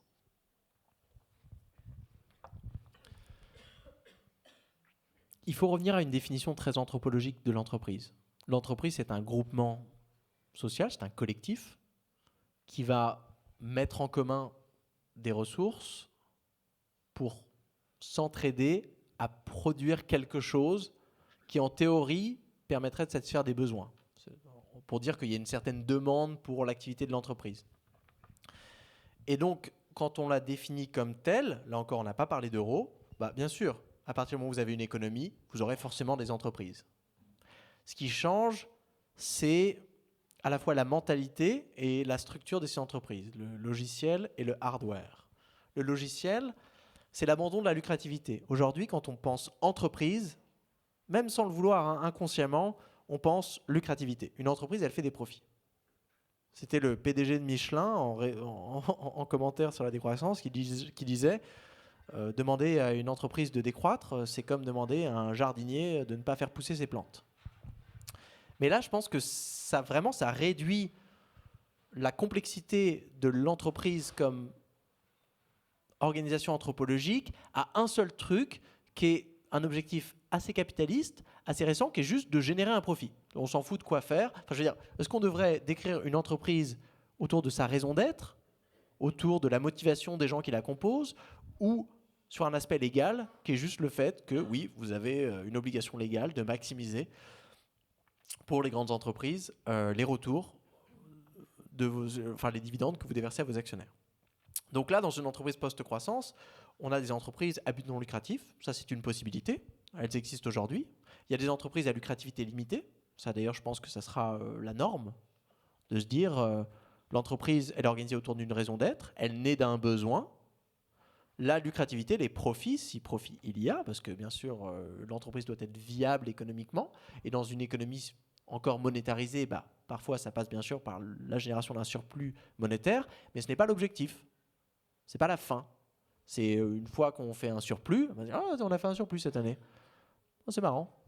On l'utilise pour faire quoi ? On baisse les prix ? On augmente les salaires ? On se permet justement de travailler plus lentement ? Justement, le surplus devrait être une surprise. Si on a réussi à contenter un besoin, tiens, on a un surplus. On a trop travaillé. On a été trop rapide. Ou peut-être, c'est marrant, le surplus, moi, en tant qu'économiste écologique, je suis toujours méfiant. Je me dis, s'il y a un surplus quelque part, c'est que quelqu'un n'a pas été payé. Et très souvent, c'est la nature. Dans une économie qui serait vraiment écologique, vu que l'énergie et les matériaux viennent forcément de quelque part, et vu que toutes les pollutions vont forcément quelque part, c'est quelque chose d'assez suspect quand vous avez une entreprise qui arrive à générer un profit de dingue et à générer un surplus de malade. Donc ça, c'est le premier aspect. Et si on change ce logiciel, on voit que la structure même des entreprises va changer. Truc ultra simple. Si vous voulez qu'une entreprise puisse identifier une raison d'être et des parties prenantes, comment vous faites avec une multinationale ? Vous vous retrouvez avec des raisons d'être ultra bullshit.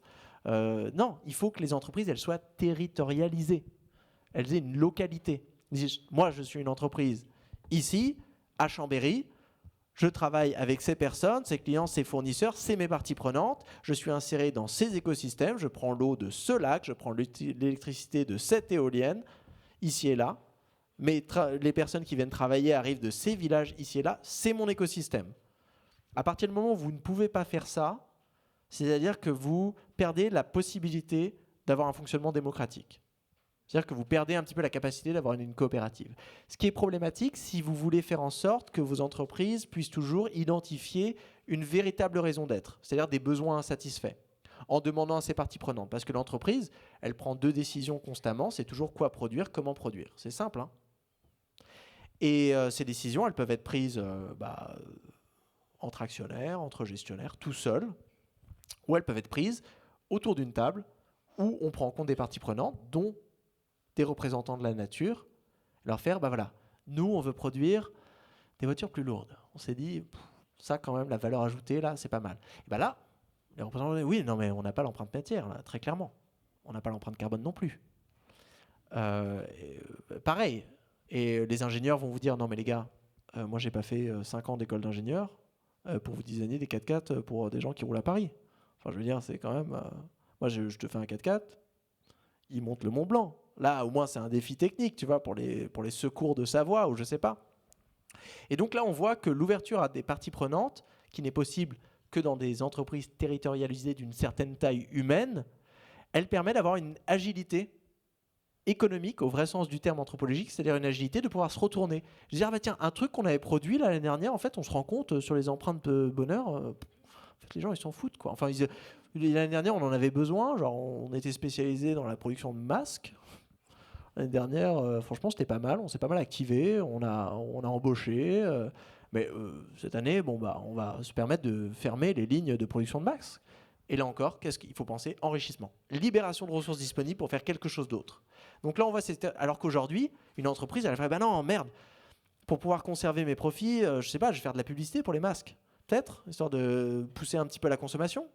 Ou je sais pas, on voit vraiment que ça n'a aucun sens. Ou je vais faire de la compétition avec d'autres entreprises. Alors que si on a une synergie industrielle au sein du territoire, de dire, entre entreprises, avec des mécanismes de coordination, de faire, nous, là, on s'est rendu compte qu'on n'a plus besoin de produire des masques.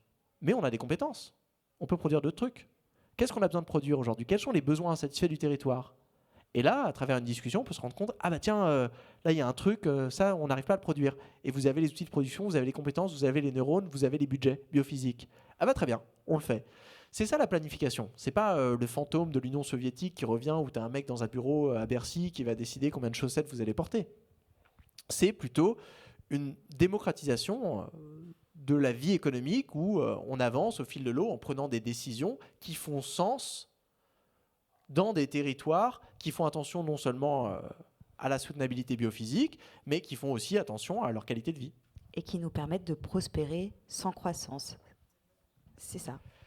C'est ça. Après, la prospérité sans croissance aussi, ça demande un certain réagencement d'institutions. Donc, exemple classique, vous êtes une entreprise, vous avez besoin d'avoir accès à des ressources dès le départ. Ces ressources, vous avez besoin d'argent pour pouvoir y accéder, parce que nous sommes dans une économie capitaliste monétarisée. Donc, vous allez chercher à faire une levée de fonds. La levée de fonds, c'est pas quelqu'un qui va vous dire « Ah bah trop bien, j'adore ce que vous faites, je vous donne ça, remboursez quand vous pouvez, pas d'intérêt, à la cool, quoi. » Non.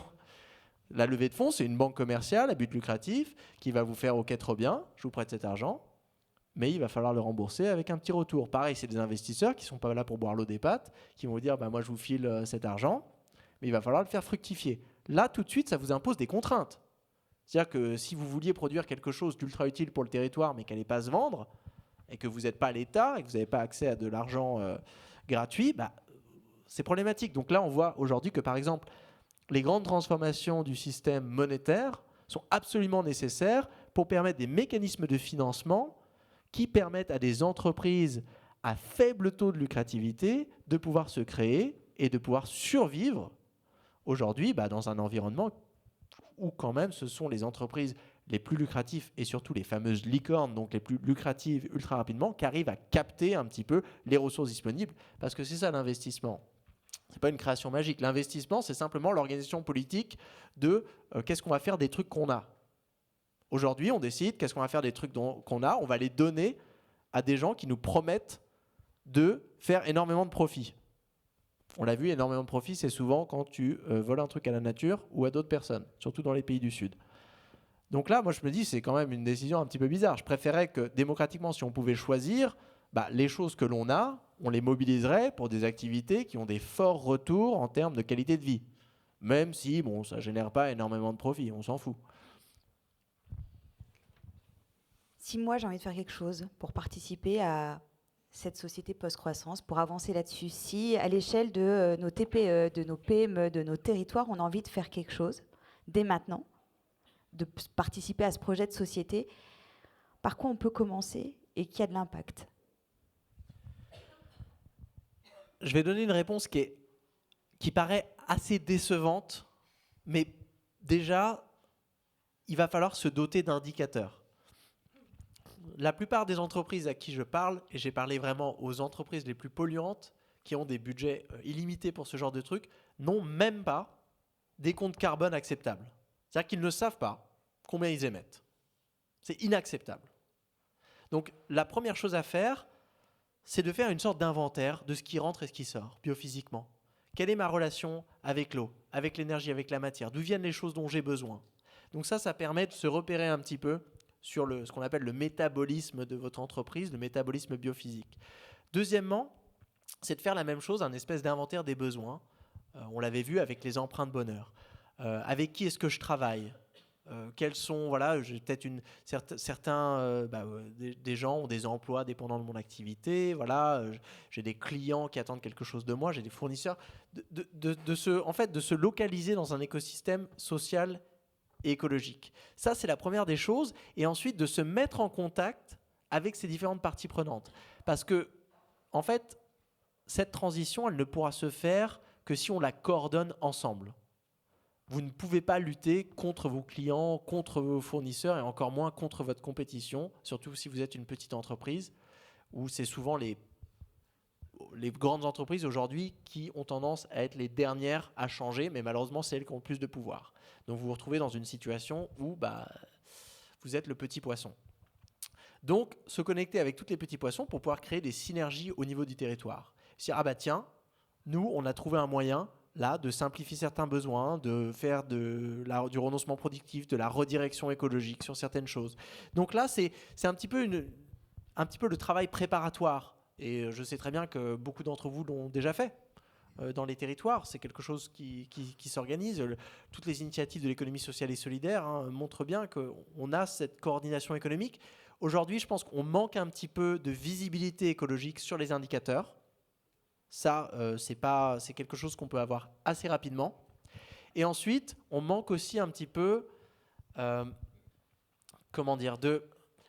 revient un petit peu à ce phénomène d'impuissance. C'est-à-dire que très souvent, moi, je parle à ces entreprises et je leur demande si vous deviez réduire de moitié, c'est ce que je demandais à Bouygues Immobilier, si à partir de demain, vous deviez supprimer la moitié de vos projets, ça serait quoi? Et là, la moulinette commence. Oui, mais... Non, mais donc j'ai dû poser la question de différentes manières. Je fais, imaginons que tous vos matériaux sont dans un bateau. Imaginons que ce bateau se retrouve coincé quelque part, comme ça arrive, et qu'il arrive 1 an après. Que feriez-vous? Et là, on commence à avoir des réponses. Oui, on va prioriser ci, on va prioriser ça. Donc là aussi, c'est des scénarios. C'est-à-dire que ça ne veut pas dire que vous alliez le faire, mais je veux que chaque entreprise, une fois qu'elle ait fait l'identification de son inventaire biophysique, et bien sûr en conjonction avec les empreintes bonheur, se disent tiens, si je devais réduire mon empreinte carbone par exemple, quelle serait la meilleure façon de le faire? Ça ne veut pas dire que vous allez le faire, mais pour Air France par exemple, c'est d'arrêter de faire voler des avions. Je veux des scénarios pour chaque entreprise où au moins c'est quelque part dans le spectre des possibles. Aujourd'hui, ça n'est pas dans le spectre des possibles. Nous nous empêchons collectivement de considérer ces options comme possibles. Ce qui est un problème, parce qu'on l'a vu, pendant le confinement, les avions ont arrêté de voler. Qui était prêt? Personne. Donc là, c'est de la prospective de base et ça éduque notre désir. Ça nous prépare collectivement en fait, à considérer des options, ça étant l'arbre des possibles. Où un jour, peut-être, le moment où on a une sensibilisation, ou je ne sais pas, en plein milieu d'un feu de forêt, d'une canicule, où on se dit, ok, ou d'une pénurie d'eau, ok, là, on va vraiment privilégier le scénario qui réduit l'eau au maximum parce qu'on a une pénurie et qu'il va falloir faire quelque chose. Bah là, vous l'avez, votre scénario. On a identifié les produits qui ont l'empreinte hydrique la plus importante. Et on a identifié les produits qui sont les plus essentiels liés à l'eau au niveau des besoins. On sait quoi faire, rationnement convivial, on l'organise, c'est prêt. Là, on l'a vu pour l'instant, nous n'avons rien fait. Mais on s'est préparé à faire dans une situation, ça ne nous engage à rien. Donc c'est pour ça, moi, je suis quand même un petit peu étonné que les entreprises ne le fassent pas. Ça, l'armée le fait très bien. C'est-à-dire que ces scénarios sont développés par toutes les armées du monde qui se préparent toujours à des scénarios ultra catastrophiques. Mais je pense qu'aujourd'hui, on a besoin d'aller explorer ces scénarios et après, on peut se poser la question, et c'est une autre question, il y a même deux questions. Comment faire politiquement pour arriver au point de sensibilisation où l'on décide collectivement d'agir? Deuxième question, là, je suis un piètre politologue, encore pire sociologue, donc je ne sais pas trop comment on y arrivera. Malheureusement, c'est beaucoup trop lent à mon goût. Je ne sais pas comment le faire. Et ensuite, qu'est-ce qu'on fait d'abord? Une fois que l'on a décidé, là, on revient un petit peu sur l'aspect technique des choses que j'avais développées dans ma thèse. Mais là, il y a ce point de blocage aujourd'hui qui est celui de décider d'agir. Et le point de décider d'agir, il dépend aussi des options d'action. C'est-à-dire que si on ne peut pas visibiliser l'option d'action, on va dire on ne peut pas agir parce qu'on ne sait même pas quoi faire. On crée les options d'action, on décide de comment agir, et après on trouve un moyen de le faire. Merci pour cette réponse. Je vais laisser la parole au public si vous avez des questions, et il y en a, donc c'est top. Et j'ai une demande, au vu du timing, au vu du nombre que vous êtes, c'est de poser des questions. Alors je m'explique. Vous avez probablement un avis sur ce qu'a dit Timothée depuis tout à l'heure. Vous avez probablement aussi une liste de oui mais qui est arrivée dans votre tête, je comprends. Mais pour laisser la place au maximum de personnes, je vous demande de poser des questions et vous pourrez bien sûr échanger avec Timothée après.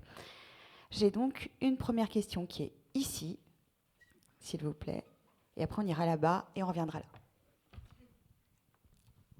Bonsoir, je vais tâcher d'être relativement court. Donc tout ce que vous avez décrit, notamment au niveau des systèmes de croyance avec le côté mystique et quasiment dogmatique, c'est une chose qu'on connaît du cerveau humain. Donc est-ce que vous travaillez, première question, est-ce que vous travaillez au niveau économie comportementale avec des collègues, justement pour travailler ces scénarios? Parce que c'est vrai que dans les oui mais, très rapidement, quand tous les fonds de pension des retraités assure la retraite de pans entiers au niveau mondial, c'est dur d'arrêter le système et de switcher sur on-off. C'est pas ce que vous dites, mais on comprend bien. Et deuxième chose, c'est que quand on voit le principe d'homéostasie au niveau du cerveau, on comprend qu'il faut accompagner ce mouvement. Et dans les scénarios que vous décrivez, ce que vous avez décrit à la fin le fait, mais est-ce qu'il y a un biais qui va arriver qui est absolument énorme au niveau des algorithmes? Donc comment vous intégrez toute cette montée en puissance de l'intelligence artificielle et des algorithmes qui peuvent avoir un vrai pouvoir d'influence dans un sens comme dans l'autre? Merci. Alors sur la première question, moi personnellement, je n'ai pas fait de recherche sur les biais cognitifs qui feraient obstacle à ces transformations et vraiment sur l'économie comportementale. Bien sûr, ça va être fondamental, mais moi, il y a toujours une bataille dans les sciences économiques entre l'économie comportementale qui sont concentrées vraiment sur les changements psychologiques et sur l'économie institutionnelle qui se concentre un petit peu sur les structures. Moi, c'est vrai que quand j'ai décidé d'écrire la thèse, je me suis un petit peu plus concentré sur les structures. Ça, c'est mon approche d'anthropologie économique, de se dire qu'aujourd'hui, je pense que la plupart des comportements qu'on a, ils dérivent de structures. On voit ça, par exemple, même au sein de l'économie française, quand on regarde les comportements de consommation et de production dans des sphères différentes, un éco-village, une ville normale, une coopérative de l'économie sociale et solidaire et un groupe du CAC 40, c'est deux mondes différents. C'est les mêmes humains, c'est les mêmes cerveaux, mais ils agissent vraiment, mais radicalement différents. Et donc, quand on compare ça même avec la richesse de l'anthropologie qu'on a là, des communautés prémodernes, précapitalistes, des communautés aujourd'hui existantes qui ne sont pas tombées dans l'imaginaire industriel capitaliste, on se rend compte aussi que tout est vraiment possible. Donc moi, tout de suite, j'ai un petit peu évacué la mécanique en fait, du cerveau humain en me disant que c'était plus une question de structure. Alors, la question de l'intelligence artificielle et des algorithmes, elle est fascinante. C'est pas quelque chose que j'ai pris en compte. Moi, quand j'écrivais la thèse, c'est vrai que c'était pas un sujet qui paraît. Enfin, il y a eu un développement, je pense, assez exponentiel ces dernières années. Et aujourd'hui, oui, je pense qu'on a une. Ça renforce un petit peu. Enfin, là, je suis en roue libre. Hein, je réfléchis, mais je me dis, c'est une façon. Là, véritablement, on parle de logiciel économique. Avant, on parlait de logiciel économique, c'est-à-dire de croyances et d'institutions, mais là on se rend compte que c'est un véritable logiciel, genre cette croyance, la personne qui va designer l'algorithme et les priorités économiques des personnes qui payent cette personne pour designer l'algorithme va façonner une véritable mécanique inviolable. Et donc aujourd'hui, il faut absolument démocratiser la question des algorithmes pour se dire quels sont les intérêts matériels, quelles sont les motivations économiques derrière ces algorithmes, quels besoins ça vient satisfaire, qui ça vient enrichir, et ces grandes questions, avant de se retrouver en fait avec une espèce de matrice où il y aura tout qui sera automatisé, et on se retrouvera encore moins autonome qu'avant, c'est-à-dire qu'on aura l'équivalent d'un traité de Maastricht dans l'intégralité de ce qu'on utilise, les applications, tous les trucs qui seront déjà préprogrammés selon une façon particulière de penser, que l'on n'aura peut-être pas choisi. On a donc une question là. Bonjour, vous parliez de régime et j'ai l'impression qu'aujourd'hui on peut dire qu'on est dans un régime plutôt boulimique, c'est-à-dire qu'on absorbe trop et on n'est pas capable de digérer tout ce qu'on consomme, et si on doit décroître demain, et moi je prenais un exemple de dire peut-être que demain on n'aura plus de voitures individuelles, chacun, ce sera une aberration, et on nous dit mais on est dans l'écologie punitive, et donc je me dis comment on met de la désirabilité à travers ça, comment on répond à cet argument. Je me sens toujours un peu prise au piège. Merci. J'aime bien répondre en disant que l'ultime punition, c'est la nature qui nous l'inflige. Enfin, l'ultime punition, c'est ces régions d'Inde où il fera tellement chaud que le corps humain cessera de fonctionner. L'ultime pollution, c'est les gens dans les pays où il y a tellement de pollution de l'air qu'on ne peut même plus sortir dehors. C'est les communautés qui ne peuvent plus pêcher parce qu'il n'y a plus de poissons. Enfin, ça, c'est la véritable écologie punitive. Et aujourd'hui, ces mécanismes d'auto-limitation démocratique, de dire, ah bah tiens, on va essayer d'avoir un usage beaucoup plus raisonné des ressources humaines, enfin des ressources naturelles, pardon, pour justement éviter de se prendre le coup de fouet de la nature après l'effondrement. L'écologie punitive, c'est un argument qui est toujours saisi par la mentalité un petit peu néolibérale, nous vivons aujourd'hui dans une société absolument pleine de liberté, où tout le monde fait ce qu'il veut, il n'y a pas de souci, et n'importe quelle action collective constitue en fait une violation des libertés individuelles. C'est une négation complète de la réalité institutionnelle de nos économies. Je veux dire, nous sommes déjà, de manière absolument inéchappable, et ce n'est pas quelque chose de mal, encastrés dans des institutions, des règles, des croyances. C'est ça, vivre en société. La transition écologique, en fait, elle nous demande de repenser ces règles que nous utilisons déjà pour contraindre nos libertés, mais en prenant en compte quelque chose que nous n'avait pas pris en compte dans le développement de toutes ces règles au fil de nos sociétés, qui est en fait la soutenabilité écologique. Donc là, maintenant, on doit repenser les libertés individuelles dans cette optique. Mais là encore, la liberté, comme le pouvoir, c'est un spectre, c'est une proportion. C'est-à-dire que moi, je déteste quand les gens me disent « Oui, mais vous allez m'empêcher de prendre l'avion. Vous allez contraindre ma liberté de mobilité. » Je fais « Bon, déjà, il n'y a que 10% de la population mondiale qui prend l'avion.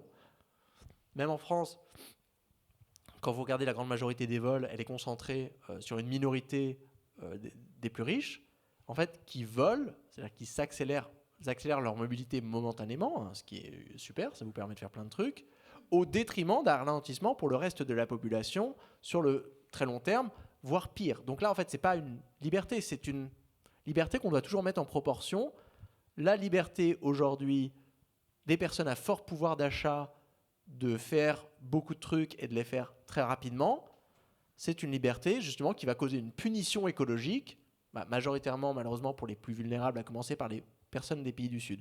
Donc l'approche de l'écologie politique, avec une approche toujours de mettre en relation qui gagne, qui perd, dans un jeu à somme nulle. L'écologie, c'est toujours un jeu à somme nulle. C'est-à-dire que pas de croissance infinie dans un monde fini. Enfin, il y a des limites planétaires. Et donc, si vous utilisez plus de quelque chose ici, vous ne l'utiliserez pas quelque part. Donc il faut absolument désamorcer le débat complètement infertile autour de ce concept d'écologie punitive qui, en gros, est devenu une sorte de ce qu'on appelle, vous savez, les discours du délai. De dire, oui, faisons rien, parce que sinon on va contraindre la liberté étant la priorité. Faisons rien et avançons doucement vers un effondrement où nous perdrons tous collectivement l'habitabilité de la seule planète où on habite. Donc là aussi, en termes de stratégie, tu vois, c'est pas ouf sur le développement. Je veux bien, même si tu adorais la liberté, et c'était vraiment ta priorité, et rien à faire de la justice ou quoi, tu aurais quand même envie de préserver l'habitabilité de la Terre. On va prendre la question du monsieur. Oui. D'une part, pour compléter ce que tu viens de dire, il y a le deuxième partie du titre de ton livre qui est « Ou périr ». Faut le garder en tête. Et alors, j'ai lu un article coordonné par des collègues des collègues suédois qui essayent d'identifier les freins. Pourquoi on n'arrive pas à faire la transition. Alors, il y a 9 freins, etc. Je ne vais pas les citer tous. Parmi ces freins, il y en a dont on ne parle pas souvent. C'est d'une part le rôle des lobbies, des intérêts privés qui luttent contre tout ce qu'on veut faire dans le bon sens. Il y a le rôle des militaires, on voit ce qui se passe en Ukraine, etc., les catastrophes écologiques, etc. Et puis, il y a tous les luttes géopolitiques, géostratégiques à travers le monde. On voit les luttes entre les grands blocs occidentaux, la Chine, la Russie. Et du coup, ça fait une espèce de course de lenteur vers la transition. Alors, je suis un peu désarmé pour analyser ça et voir ce qu'on peut faire à ce niveau-là. Déjà, ça me fait plaisir que vous mentionniez cet article qui a été publié par deux bons amis, Kevin Anderson et Isaac Stoddart. Et moi aussi, je me sens complètement désarmé. Vraiment, sur cette question de la géopolitique, en tant que chercheur, on doit toujours admettre les limites de ses compétences. Et moi, j'ai raisonné dans ma thèse à l'échelle nationale. Et c'est vrai qu'il y a cette course à la lenteur qui existe. Et dans leur article, là, Isaac et Kevin montrent bien qu'en fait, il y a des obstacles qu'on va devoir réussir à lever parce qu'il y a effectivement le ou périr. Donc, on sait qu'on a intérêt collectivement à trouver une manière de le faire. C'est quelque chose d'ailleurs qu'on essaie de faire autour du réchauffement climatique avec les COP. Et il y en a eu plus d'une vingtaine. Est-ce que ça a marché? Pas tellement, mais ça montre bien quand même qu'il y a des véritables obstacles. Et ça montre bien aussi qu'aujourd'hui, il va falloir mobiliser toute notre puissance analytique. Donc moi, j'aimerais bien qu'il y ait vraiment tous les sociologues et politologues, qu'on les envoie tous à la COP pour comprendre pourquoi est-ce qu'on a ces obstacles. Pourquoi est-ce qu'en France, on a dilué la Convention citoyenne du climat? Ça, c'est la véritable question. Moi, je voudrais vraiment lire un foisonnement de papiers académiques et on aurait besoin justement d'avoir une convention de la démocratie après pour comprendre ce qui s'est passé et comment ne jamais répéter cette erreur, d'avoir gâché une opportunité historique, d'avoir un agenda de transition qui était extrêmement efficace. Donc moi, personnellement, ni dans le livre, ni dans mes recherches, malheureusement, ni dans mon cerveau, à ce moment-là, je ne vais pas pouvoir vous éclairer là-dessus, mais j'ose espérer, et mes collègues avec cet excellent article que vous avez mentionné, que dans les années qui viennent, on va commencer vraiment à s'activer pour aller non seulement rechercher la source et la nature de ces obstacles et se mobiliser ensuite citoyennement pour les lever. Juste pour dire non au pouvoir des lobbies et se dire ne pas accepter. Je veux dire, là, on a vu la contestation sur les retraites. Moi, j'aurais attendu encore plus de fureur après la dilution de la Convention citoyenne pour le climat. On aurait dû, en tant que peuple, se dire non, ça c'est non. Ça c'est absolument non. Donc là aussi, il y a des mécanismes à étudier sociopolitiques sur pourquoi il n'y a pas eu une mobilisation citoyenne aussi importante pour la transition écologique que nous l'avons aujourd'hui pour les retraites. Ben là, c'est une réponse de chercheur, hein, mais Oui, mieux comprendre sur la théorie ensuite pour pouvoir agir sur la pratique. Bonsoir. Je pense que ça rejoint un petit peu l'idée aussi. Ma question, c'est cette interdépendance internationale aussi pour de multiples ressources et notamment aussi les ressources nécessaires aujourd'hui pour vivre, énergie, nourriture, autres. Et du coup, est-ce que finalement la décroissance est possible à l'échelle d'une nation si les autres nations ne suivent pas? Est-ce que cela implique un protectionnisme obligatoire ou... Ça dépend pour qui. Bon, déjà, la décroissance, telle que je la décris dans le livre, c'est une stratégie adaptée aux pays à haut revenu. Et l'une des motivations pour faire baisser notre empreinte écologique totale, c'est pour laisser une marge de manœuvre aux pays du Sud pour pouvoir développer leur économie. Parce que certains pays n'ont pas la capacité productive nécessaire pour pouvoir avoir une qualité de vie décente. Donc il va falloir qu'ils utilisent plus d'énergie, de matière. Problème, on est déjà en dépassement des limites planétaires, c'est-à-dire qu'il va falloir repenser l'allocation des ressources qu'on utilise. Non seulement les faire décroître, mais aussi mieux les répartir. Ceci étant dit, donc ça va beaucoup changer la structure du commerce international. C'est-à-dire aujourd'hui, la croissance économique qu'on a en France et beaucoup de nos consommations dépendent de l'appropriation d'eau, de sol, d'énergie et de matériaux dans les pays du Sud.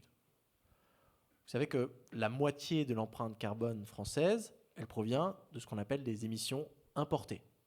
Donc c'est des choses qu'on fait produire à l'étranger et qu'on rapatrie en France. À peu près aussi la grande intégralité de notre empreinte matérielle, on peut imaginer, les choses que l'on utilise, les métaux, les matériaux. On ne va pas puiser du cobalt dans les mines de Chambéry. Et là aussi, si l'on décide de décroître aujourd'hui, ça va déjà poser la question de comment est-ce qu'on fait pour les flux financiers pour pouvoir permettre à ces pays en transition qui ont développé des économies en fait extractives où le fonctionnement de l'économie était dépendant de la vente de matières premières. Ça, c'est une question de financement international, une question d'euros, c'est administratif, rien de bien compliqué à résoudre. Mais ce qui est certain, c'est que la réduction de l'empreinte écologique d'un pays comme la France, de pouvoir simplifier les besoins pour qu'on puisse continuer à fonctionner avec une moindre empreinte écologique totale, elle va minimiser le risque d'incident géopolitique parce que ça réduit la pression d'une certaine manière, ça réduit la course aux ressources, ça réduit aussi l'export de pollution parce que ça on ne le dit pas assez aussi, mais la plupart des conséquences du réchauffement climatique, et vous pouvez imaginer la plupart des conséquences de l'extraction des métaux, vu que ce n'est pas en France, c'est à l'étranger, c'est dans des pays où ils n'ont pas besoin de ça, où justement si on arrivait à réduire nos consommation matérielle ici, ça permettrait au moins de leur enlever une épine du pied pour qu'ils puissent utiliser leurs ressources pour faire d'autres choses. Après, sur la question, est-ce que si la France commence d'abord, qu'est-ce qui va se passer? Là aussi, on peut se dire qu'il y a des pays qui sont, en termes de pouvoir, en haut de la chaîne alimentaire internationale. La France est l'un des pays les plus riches au monde, est un pays qui a une forte histoire coloniale, donc qui a quand même des tentacules et des relations et un pouvoir international. Je pense que c'est les pays les plus puissants aujourd'hui qui peuvent se permettre de décroître dans le sens où la décroissance amènera un refus de la puissance d'une certaine manière.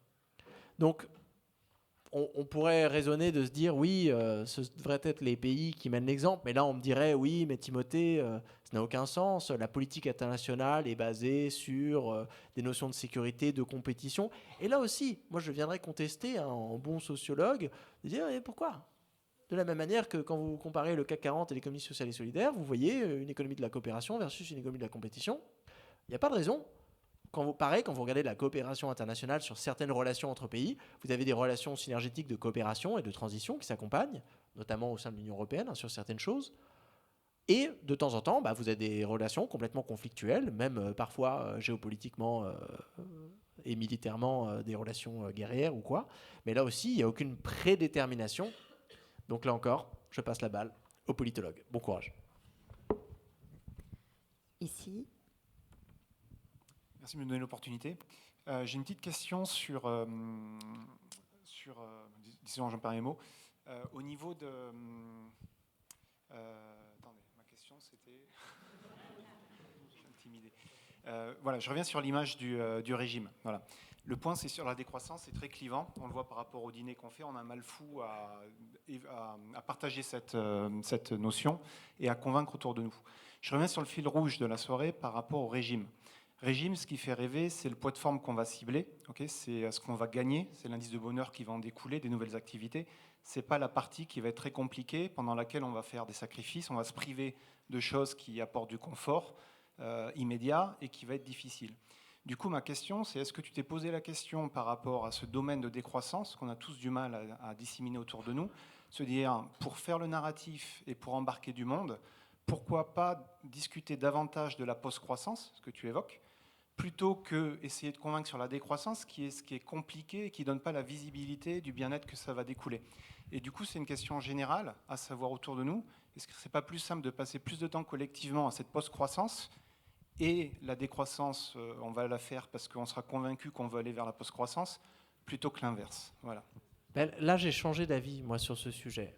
Parce que quand j'écrivais ma thèse, j'ai vraiment passé beaucoup de temps à imaginer des sociétés post-capitalistes et j'en revenais avec une vision ultra positive. Mais vraiment des sociétés où on aurait retrouvé une autonomie temporelle, où on aurait le temps de faire les choses qu'on a envie de faire, une société conviviale où la biodiversité serait revenue dans des villes silencieuses parce qu'il n'y aurait plus de voitures, où on aurait accès à une abondance de choses parce qu'on mettrait des choses en partage, parce qu'on investirait véritablement dans les services publics, des jardins partagés, des coopératives démocratiques, des tiers-lieux dynamiques. Et moi, j'avais les étoiles dans les yeux, tu vois, quand j'en parlais, je fais, les gars, la vie au-delà du capitalisme va être exceptionnelle. Et on m'a critiqué, à juste titre, de passer un petit peu la pommade sur cette transition qui va être extrêmement difficile, conflictuelle. Et je pense qu'ils avaient quand même un petit peu raison, de se dire qu'il ne faut pas mettre la charrue avant les bœufs. Il ne faut pas mettre la charrue avant les bœufs. Une analogie ultra décroissante d'ailleurs. Il ne faut pas mettre la charrue avant les bœufs. Et de se dire que si l'on veut atteindre cette économie stationnaire, éco-socialiste, post-capitaliste, sociale et solidaire, où tout va bien, où on est très heureux, et ben, en fait, la transition va être difficile. La punchline, c'est de se dire que voilà, les alcooliques anonymes ne s'appellent pas le club de la sobriété et de l'abstinence. Non, on identifie le problème et on se dit, bah, là, il va falloir travailler dessus. Et je pense qu'aujourd'hui, pendant des années, on s'est laissé bercer avec des récits qui étaient trop positifs. L'économie du bien-être, ou le développement durable d'ailleurs. Bah, le développement durable, vous avez tout dedans, c'est génial comme récit.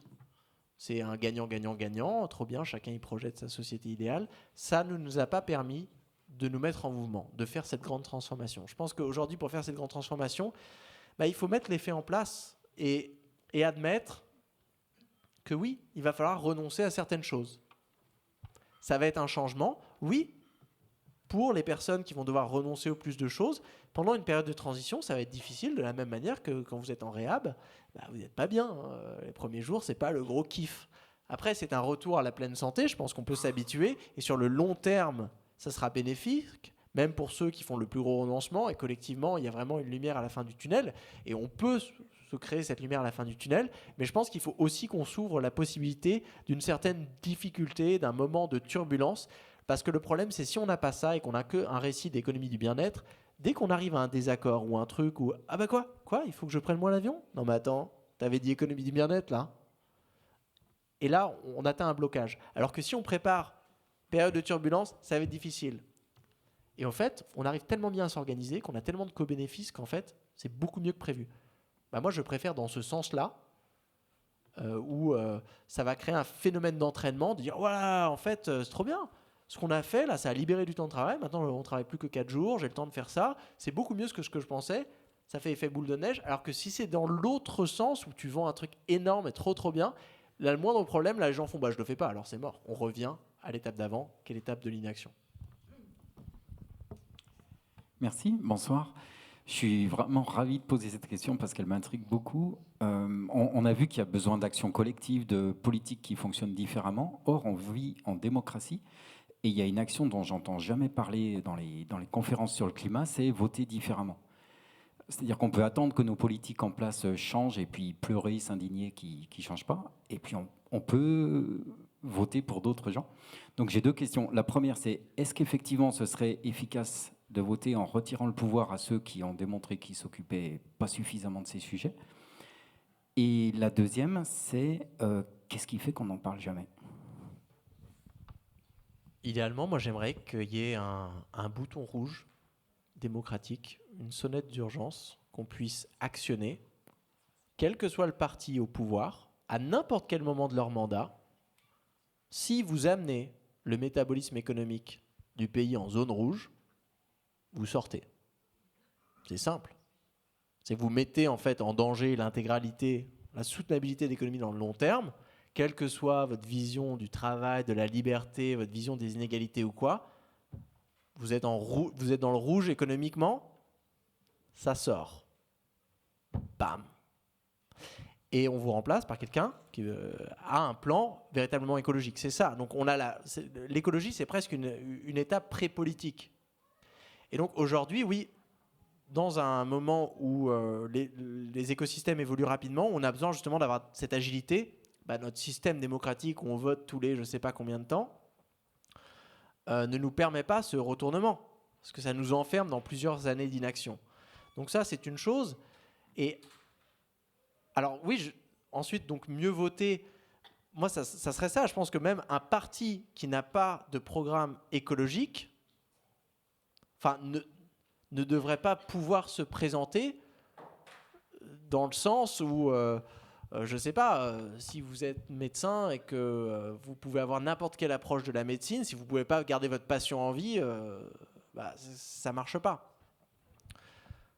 C'était peut-être un commentaire naïf, mais je pense qu'aujourd'hui, on a tendance à considérer la démocratie comme un acte ponctuel et mettre l'accent vraiment sur la démocratie représentative, alors qu'aujourd'hui, si on avait une démocratie plus délibérative et participative et surtout subtractive, donc pareil, dans une entreprise avec une certaine taille, vous avez donc un comité de direction avec des élus qui représentent les parties prenantes. Si ce comité n'arrive pas à avoir une stratégie qui rende l'entreprise écologiquement soutenable, ça sort. Ils peuvent être ultra bons en viabilité économique, ils peuvent être ultra bons socialement. Mais ça n'a aucune importance si vous êtes dans le rouge écologiquement. Pareil pour une municipalité. Pareil pour les dirigeants d'une association ou d'un comité de quartier. Donc là, on doit démocratiquement toujours avoir cette espèce de carton rouge écologique de dire « Ok, mais comment est-ce que vous arrivez à faire en sorte qu'on ait un futur ?» Et je ne sais pas quelle serait vraiment la forme la plus adaptée pour avoir ce carton rouge à ces différents niveaux. Une option à explorer, peut-être que vous avez des idées. On a une question là-bas. Bonsoir, merci beaucoup. J'ai une question, je crois qu'on s'approche de la fin de la séance de questions, donc je préférais dire quelque chose avec un peu plus d'espoir, donc j'ai changé de question en cours de route. J'ai cru voir passer une étude comme quoi ça avait été chiffré que pour les 1 à 2 milliards de personnes qui vivent avec moins de $2 par jour, bien pour les faire sortir de ce seuil de pauvreté, ça augmentait de seulement 2% des émissions de gaz à effet de serre. Ils ont fait pareil avec le $5 par jour et ça serait à peu près 25%, je crois, de gaz à effet de serre en plus. Ma question, c'est est-ce que, je sais que tu dis souvent que la charge de la preuve, c'est pour ceux qui parlent de la croissance verte, mais est-ce qu'on serait capable de dire, il y a des études qui montreraient que pour chacun des indicateurs du plafond environnemental, pour satisfaire les minima sociaux, on serait, en fait, la plage du donut, est-ce qu'elle existe réellement en fait ? Ouais, c'est intéressant et c'est une discussion qu'on a en ce moment entre chercheurs. Pour chaque limite planétaire, clairement non. Aujourd'hui, tu as mentionné quelques études qui sont d'ailleurs récentes et on n'a pas des chiffres comme ça assez précis pour nous montrer. Et donc j'imagine, tu fais allusion à la possibilité où on se rendrait compte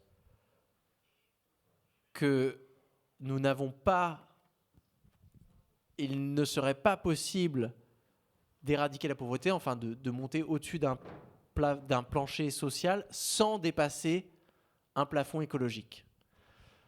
Alors, ça, c'est vrai que ça serait un problème. Si l'on arrivait à ce stade, c'est-à-dire un besoin insimplifiable, c'est-à-dire vraiment un besoin, on ne peut pas éviter, on ne peut pas substituer, là, théoriquement, il ne nous resterait que l'amélioration technique. Alors là, c'est marrant parce que tu m'as quand même poussé à sortir le joker du progrès technologique. Mais moi, c'est ce que j'imagine. Bon, pour l'instant, ces études, elles nous montrent quand même qu'il y a une marge de manœuvre qui est assez importante sur les planchers sociaux et surtout une certaine flexibilité de ces planchers sociaux en fonction des taux de partage, par exemple, des choses comme ça qui peuvent changer. On en avait parlé, passer de 3 voitures individuelles par ménage à l'américaine à une voiture par, 10 personnes à la amsterdamoise. Ça permet de satisfaire des besoins de mobilité pareil, avec beaucoup moins de ressources. Mais on va aller au bout du raisonnement. Même si on arrivait à l'étape où on n'a pas assez, il faudrait se poser la question de qu'est-ce qu'on sacrifie. C'est-à-dire qu'il y a certains besoins qu'on devrait accepter qui ne soient pas satisfaits. Enfin, on n'a pas le choix. Parce que si une communauté décidait de refuser le renoncement et de se dire non, nous, on utilise quand même un petit peu plus que notre empreinte parce qu'on n'est pas prêt à renoncer, ça voudrait imposer un renoncement supplémentaire pour une autre partie. Donc, j'ose espérer, la triste vérité, c'est que si on avait commencé à faire des décroissances dans les années 70, ça aurait pris quelques années, ça aurait été ultra facile, quoi. Ça aurait été le régime de 1 kg. Alors que plus on attend, plus justement on dégrade le patrimoine biophysique, plus on abaisse les plafonds écologiques, et plus on s'approche de ce risque théorique qui est réel du fait de se retrouver dans l'incapacité de satisfaire des besoins et donc de devoir accepter que certains besoins ne seront pas satisfaits, au moins en attendant qu'une solution technique soit possible pour arriver à les satisfaire avec donc le maigre patrimoine écologique qui restera. Et on peut imaginer, je ne sais pas combien d'entre vous ont vu la série Extrapolation. C'est une série de ce qu'on appelle le Cli-Fi, Climate Fiction, en 8 épisodes, où il y a un épisode, ça commence en 2020, ça doit finir en 2080, c'est une grosse série américaine, qui montre en fait ce qui se passerait si on ne faisait rien. Et ben là, on se retrouve avec des besoins qui sont insatisfables. Enfin, vous êtes dans des villes où tout simplement il fait trop chaud pour être habité. Donc il n'y a pas assez de matériaux pour construire l'intégralité des clims pour tout le monde. Donc on se retrouve avec un espèce d'apartheid technologique où une minorité de la population peut satisfaire ses besoins et vivre confortablement, et les autres doivent juste s'habituer à un standard de vie beaucoup plus faible et à une espérance de vie beaucoup plus faible, à mourir plus jeune. Je pense qu'aujourd'hui, c'est ça qui devrait nous faire peur. C'est vraiment ça. Pour moi, c'est ça, périr. C'est devoir accepter une baisse de notre qualité de vie, une baisse que l'on aurait pu éviter. Parce qu'au début, et je finis avec ça, j'avais proposé ralentir ou périr. On m'a dit, tu voudrais pas faire plutôt ralentir ou mourir ? Je me dis non, il y a une différence fondamentale entre mourir et périr. Périr, on aurait pu l'éviter. Mourir, c'est naturel, on finit tous par mourir.